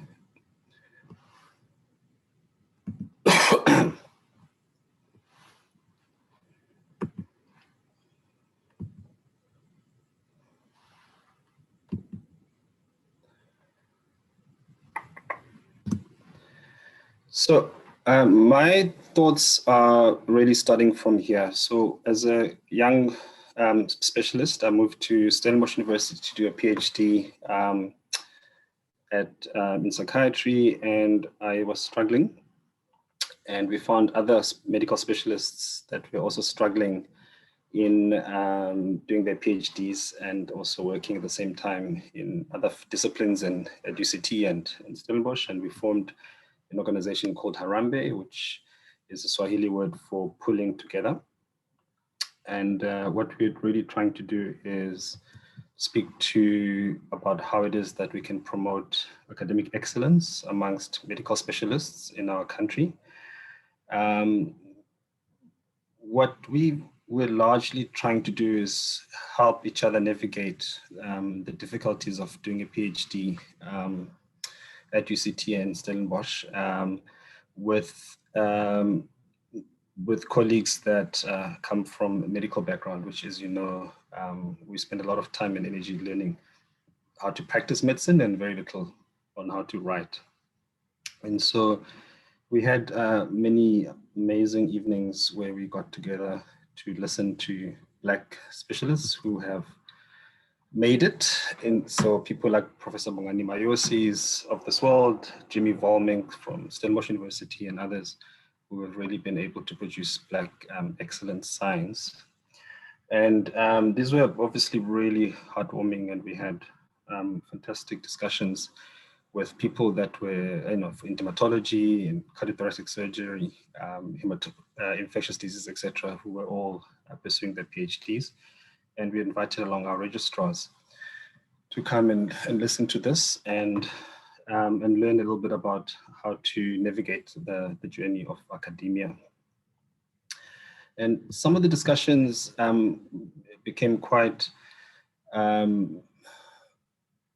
political in some ways, because a large number of the registrars really felt like their plights were not being heard by us and wanted to have also a forum where they discuss those issues. As you may know, Biko, a lot of specialists in South Africa who are Black have complained many times about the bloodbath that happens at CMSA exams. A number of them failing the exams and feeling like they are not being well prepared to undergo these exams. And so one of those evenings led to a discussion where we decided to perhaps study this phenomenon a little bit further and to do a little bit of work around issues of race and postgraduate medical education. So we got together with Professor Leslie Swartz, who was the other Professor Swartz, not the one that spoke earlier. And we got some funding from the Medical Research Council to study this phenomenon of race and postgraduate medical education, particularly interested in throughput of registrars in our country, and looking at that and sort of correlating it with gender, race, etc. After numerous meetings and letters to Health Professions Council and to the CMSA, I just want to say that we failed actually to get data on those numbers, and that's perhaps a story for another day, but the Health Professions Council agreed to give us access to data to look at this, but we never actually got the data. Although we did not get the zeros and ones to kind of measure what throughput rate is in our country in terms of registrar training, we were able to do a couple qualitative studies to look at some of the impact or some of the experiences of registrars in the two universities at UCT and Stellenbosch University. In the first study, Nikki Dakwal led that for her master's, and it was really looking at people that had recently qualified who were specialist psychiatrists, internists, or surgeons that had recently qualified from either UCT or Stellenbosch, and we just looked at some of the experiences during their training.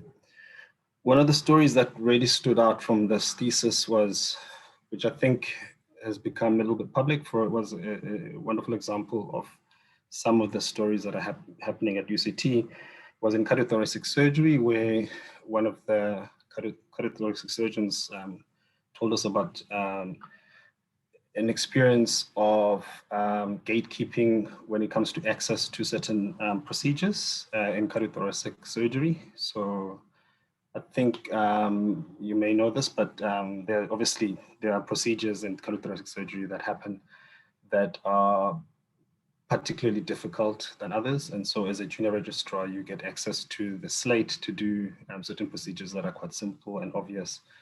And in his department, there were other registrars who were junior who were made to do some very complex procedures like bypasses, etc. And he says that he waited for his turn, but the turn never arrived. So there are some stories, I think it's been published now in the Western Cape, I think, in the Eastern Cape of cardiothoracic surgeons who are qualified, who are unable to do basic procedures because they're not allowed to do those procedures when they were training as registrars.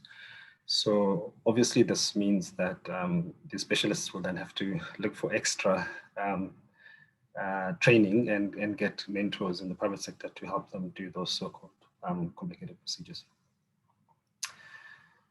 The second thing that really came out of this study was the issue of mentorship. A lot of the registrars that we've spoken to in this study and in other studies have said that there is really difficulty in accessing mentorship at UCT and Stellenbosch, particularly people that are similar to them, have similar sort of role models. And there's also the issue that I think is now in the medical education literature is referred to as a hidden curriculum. So the issue of certain people getting access to networks to be taught, to be trained after hours, specific tutorials, etc.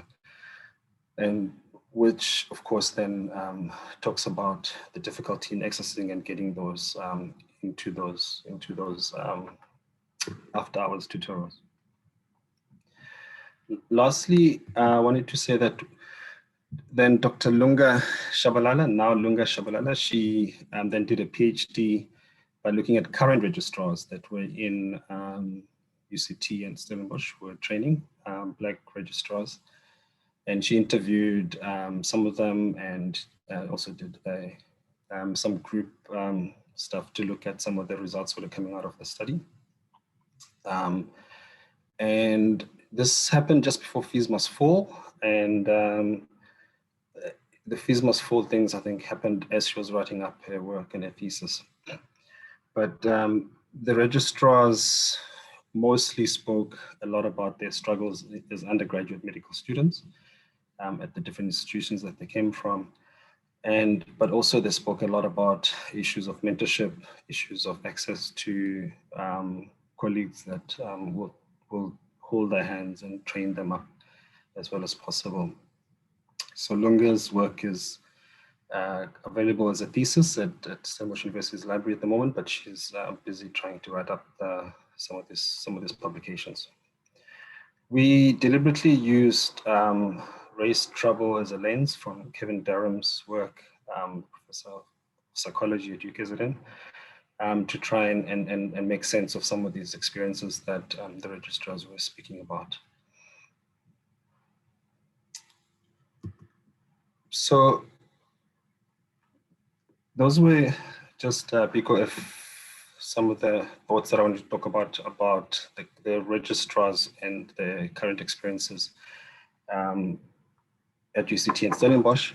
But certainly the Harambee has given birth to another organization called the South African Clinicians Scientists Society, which is led by Professor Salome Maswine, who's the head of global surgery at UCT, and she does fantastic work in trying to get people to do amazing global surgery and clinicians to do PhDs and to do research in our country. And she had hosted the first South African Clinician Society conference, which was, I think, in partnership with MRC, which was extremely well attended. It was really good for the soul, and it's encouraging to see that the number of Black clinicians who are doing PhDs and doing research is definitely increasing. And I'm hoping that people like others in this department, like Papani and others, are also following suit. Thank you very much. Thank you, Bonga, for your contribution. I'm going to kick off with a question from the chat, and this comes from Tori Rahman. What is the difference between African and Black in this context, and does this take into account the difference in socioeconomic background? Yeah, so in our study, the Black was overarching term for Black Africans, so-called, as we've discussed earlier, coloreds and Indians. When we interviewed those are the registrars that we spoke about.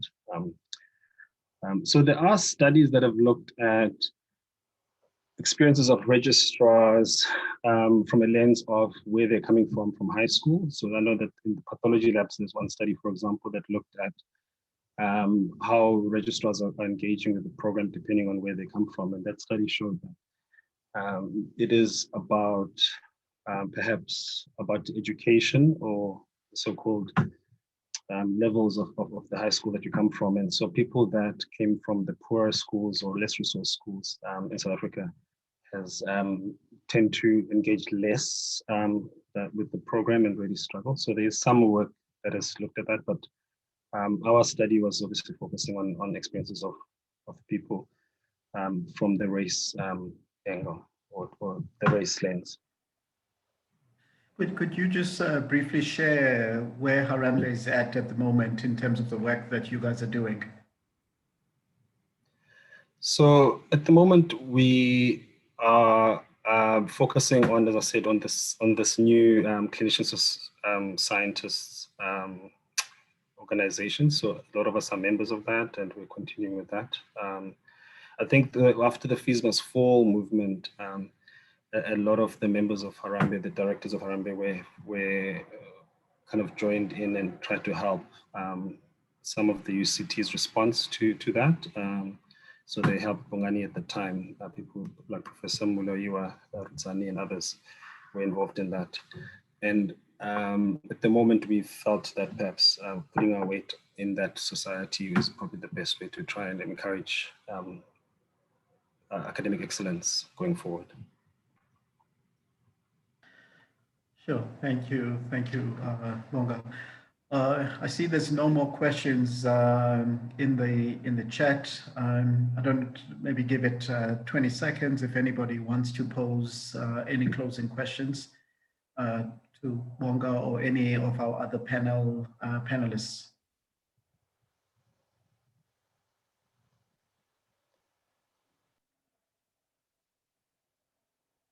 Feel free to raise your hand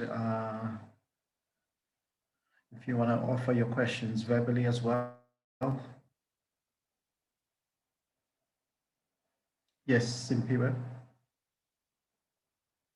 Sorry, Prof. Eliza, I think you might have addressed this, but I might have missed it. I just wanted to find out, I know during Fees Must Fall, a lot of work was being done to try and unpack some of the issues that undergraduates face, but are there any sort of ongoing discussions out of wartime, as Prof. Janssen said, where like there are active discussions ongoing about the experiences of Black students or Black undergraduate students at, well, particularly at UCT, which is where I was.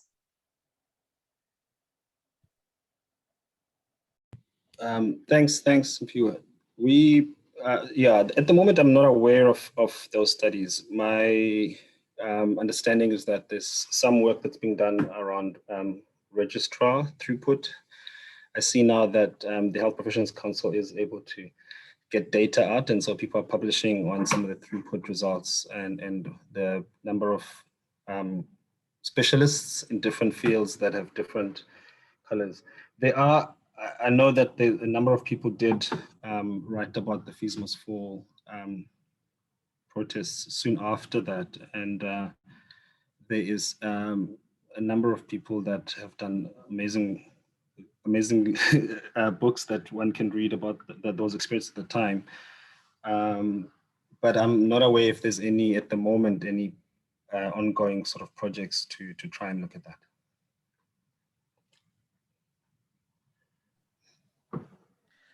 Okay, all right. So I want to extend a thank you to everybody that participated today. So we are in the last leg of today's symposium. And just before we close, so what's left on the agenda is to bring Professor Lionel Green Thompson and John Parker to offer closing statements. But before they do that, just to extend the thanks for everybody that has taken their time, the day off, to come and be part of this very valuable conversation. And also to our speakers who, in my mind, I think offered very fruitful discussion. So these conversations will not end here. And the idea is to continue with debates such as these. The idea of actually actively transforming our institutions, and transforming the spaces that we work in. So I extend a thanks to everybody. I want to bring Professor Dean of the Health Science Faculty, Lionel Green Thompson, to offer closing comments. Thank you very much, John. I really appreciate the invitation. Colleagues, greetings to all of you this afternoon, and thank you to the organizers, to Wendy, Vogel, Renee Essen, and John Jakob for getting this conversation together. It's been an incredible morning for me. But before I make my remarks, I do want to, essentially, I'm going to take from Jonathan Jansen, offer a shout out to Dr. Jakalasha and Gasela, who were promoted in the last week. I think an announcement was made about their promotion in the Department of Psychiatry and Mental Health. So congratulations to you. Colleagues, I'm greeting you from a space that is called Amirori Khais. It is the name that I'm continuing to use in greeting people at the moment because it refers to what the first peoples in this area referred to as the place of the stars. So while we've come to recognize the place where the faculty is as observatory, in fact, it was first called Amirori Khais. And I greet and I acknowledge that presence of the ancestors of this space, because even in this year still, we will be engaging in the repatriation of skeletal remains from our anatomy department to the Sutherland area. And I raise that as an example of the tension between the learning that we have gained and the changing of the spaces. So what has happened in UCT prior to my arrival is the removal then of the name of the scientist who accepted the remains unethically at the time in which they came into the faculty. And that for me is a really important representation, is this return to the origins and understanding our legacies and reflecting on our contested legacies in order to deliver on the promises that we continue to make. And that's the position the faculty finds itself in. I wanted to make an additional reference because I thought his representation was quite powerful. I've read two tributes to Professor Begisizwe Peterson, the dramatist, African literature scholar who has just died from COVID in the last while, a Wits professor. But he wrote in his note about, he wrote a play called Zulu Love Letters. And I want to use his characterizations about the kinds of conversations we're needing to have as a community of scholars as we go forward. He speaks of Zulu Love Letter in these words. It was created as a love letter to those who have passed on and those still tasked with creating a better future for all. And that for me is quite an important notion, is that how we deal with those who've passed, hero or villain, is often not a binary dichotomy. It's not a dichotomous conversation. But Peterson also goes on to say, when he spoke about the arts and literature, about the idea that the role of literature and the arts is to facilitate dialogical and critical deliberations on individual and collective experiences and dreams. And that tension again between experiences and dreams is captured in many ways in the conversation we're trying to have here. And I want to express my deep gratitude, because I think what was open for me is the ongoing challenge to medicine and the health sciences to view their knowledges and their pursuit of those knowledges in a more qualitative way. The last time that I spoke to the psychiatry department, somebody asked a question when I was saying that we need to be open to new knowledges. They asked the question about whether we abandon the intellectual project. And I want to emphasize today that unless we engage with the qualitative context of knowledge generation, we run the risk of continuing to generate knowledges that we don't own and knowledges that we are not at ease with in many ways. So today, I mean, I've really, psychiatry was never the most exciting subject that I had at varsity. But what has happened to me this morning is recognize just how privileged it has been for me to be part of this discussion, which has been both at the heart of your disciplinary discourse, but it's also helped us traverse a range of contexts, particularly the higher education space, in which the decolonization project continues in its many dimensions to be a contested place. I really enjoyed the reflections from Professor Jansen about this idea that all of us have to engage in the decolonization conversation, but in fact, we must be wary of excluding and othering even in that process. And I thought that those conversations were really quite important. This week, so two things are happening for me at the moment. The one is that we're on the eve of the celebration of writing the Freedom Charter. Again, a story of legacy and promise, perhaps less fulfilled than it had anticipated at the beginning. But the other one is that we're in the week in which the faculty is reflecting on it's the first anniversary of the relaunch of our transformation framework, which we link to the June 16 celebrations, precisely because that represents a moment in many ways that forces us to reflect on the promise we make to the generations which are to come. And there are three things that transformation framework call us to do in reflecting on how we craft our transformation conversation. Because I think at the heart of the conversation around Vera Bierman is this notion of how do we deal with legacies that are at once, they're always a part of us. We can't separate ourselves from them. But it is a conversation that we have to engage with actively so that we create a different society going forward. And in the Vera Bierman, and I think it came through some of the conversations today, is this concept of erasing, and William Mpofu in his PhD around decolonization reflected on the idea that when one goes about removing and replacing, one often runs the risk, if there's not an engaged process and an information process, that we end up replacing one chauvinism for another, or one nationalism for another. And all of those have potential issues for us to reflect on. But the three areas that our transformation framework is calling our faculty to reflect on in an ongoing way, and it is the comments by Bonga Chiliza at the end were really quite powerful reflections about what our responsibilities are in the education space. But we are asking our faculty to reflect on power, identity, and knowledge. Now, in the health sciences in general, the asymmetries of power are quite profound. And I think that spoke to even the relationship of Bierman in the construction of a cross-cultural conversation, and were echoed quite strongly by Dennis Davis's comment about understanding what was being said in that critique. But that asymmetry of power, the notion of what does Tiso's comment actually mean? The positive comment of always help this woman visually improve the relationships between Black and white represents in itself an asymmetry. And that's what we've got to engage with around power. And I think for me, in the health sciences particularly, the asymmetries of power between those who care or those who treat people and those who care for people.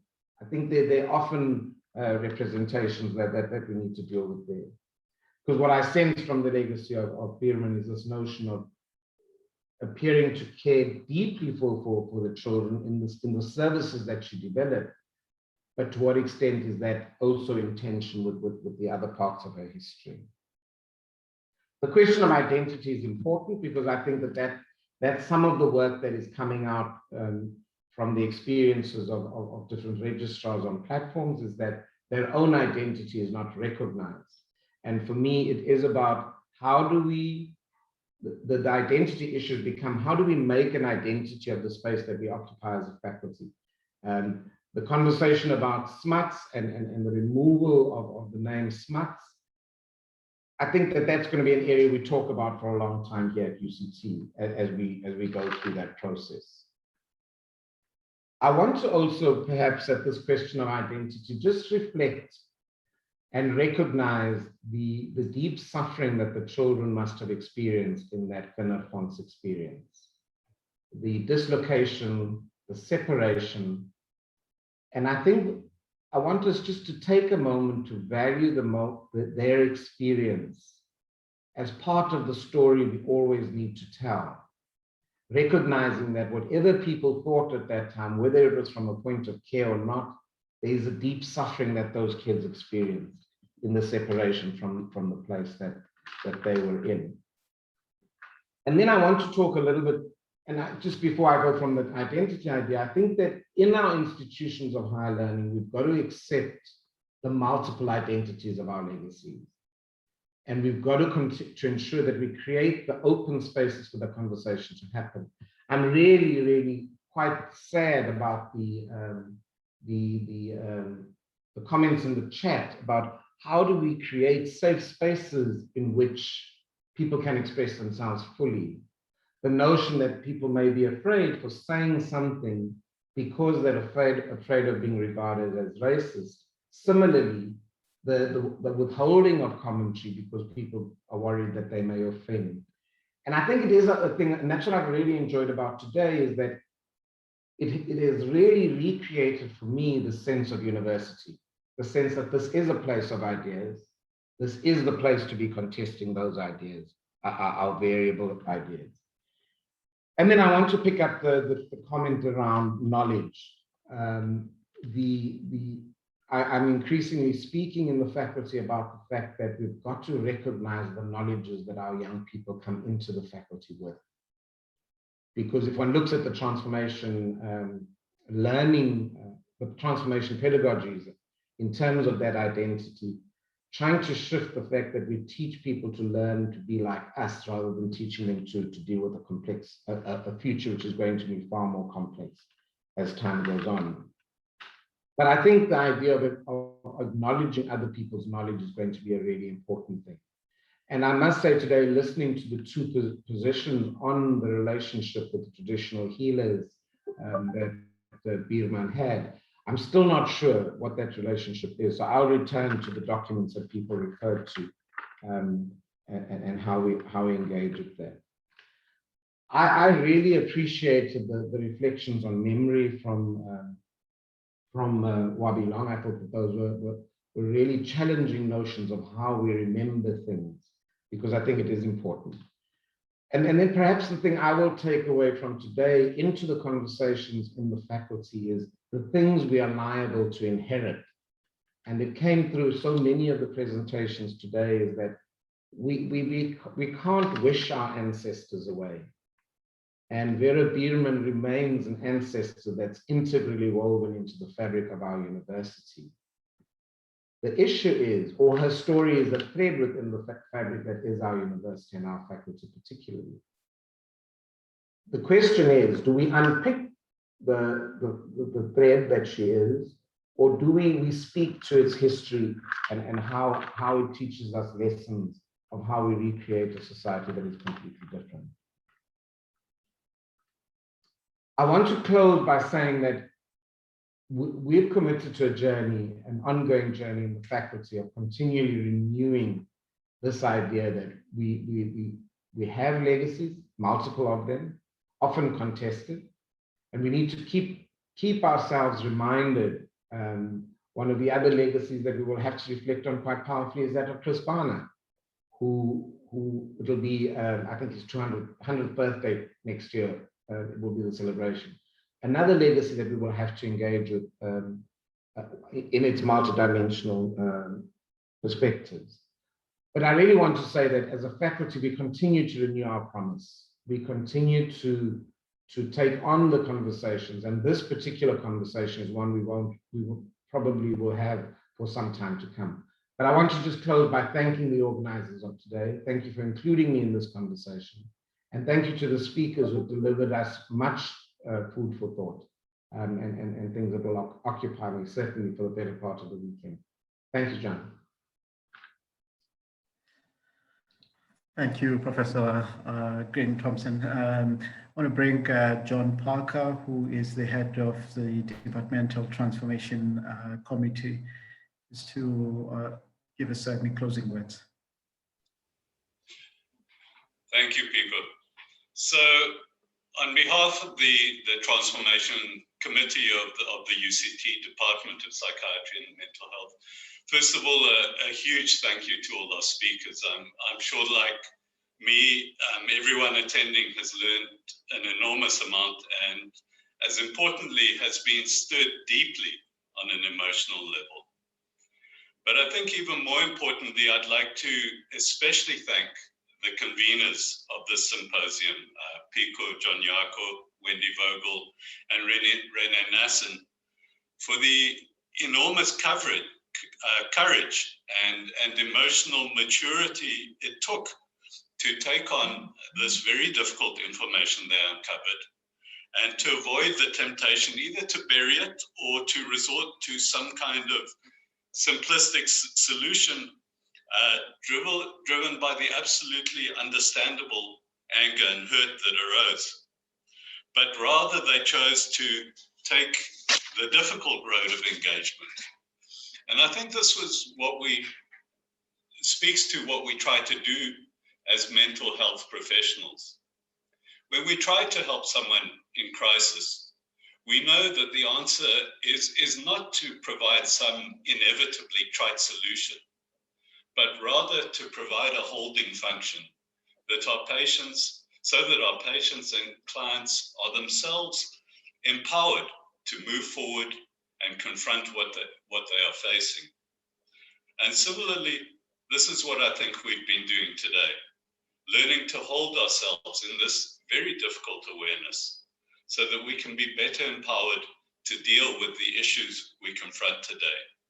Issues in our work in particular of enduring inequities in our institutions, our training, and indeed in our services that still persist as a legacy of apartheid, as well as the utterly terrible disadvantages faced every day by people who live with psychosocial and intellectual disability.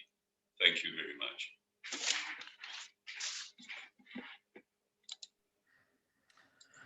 Thank you, John Parker, for those words. This brings us to the end of our proceedings for today. And as I said at the beginning, I want to extend a thank to everybody that's participated today. And this is certainly the first of many conversations that the Department of Psychiatry and the broader faculty will be having as it examines race issues within the institution. Thank you.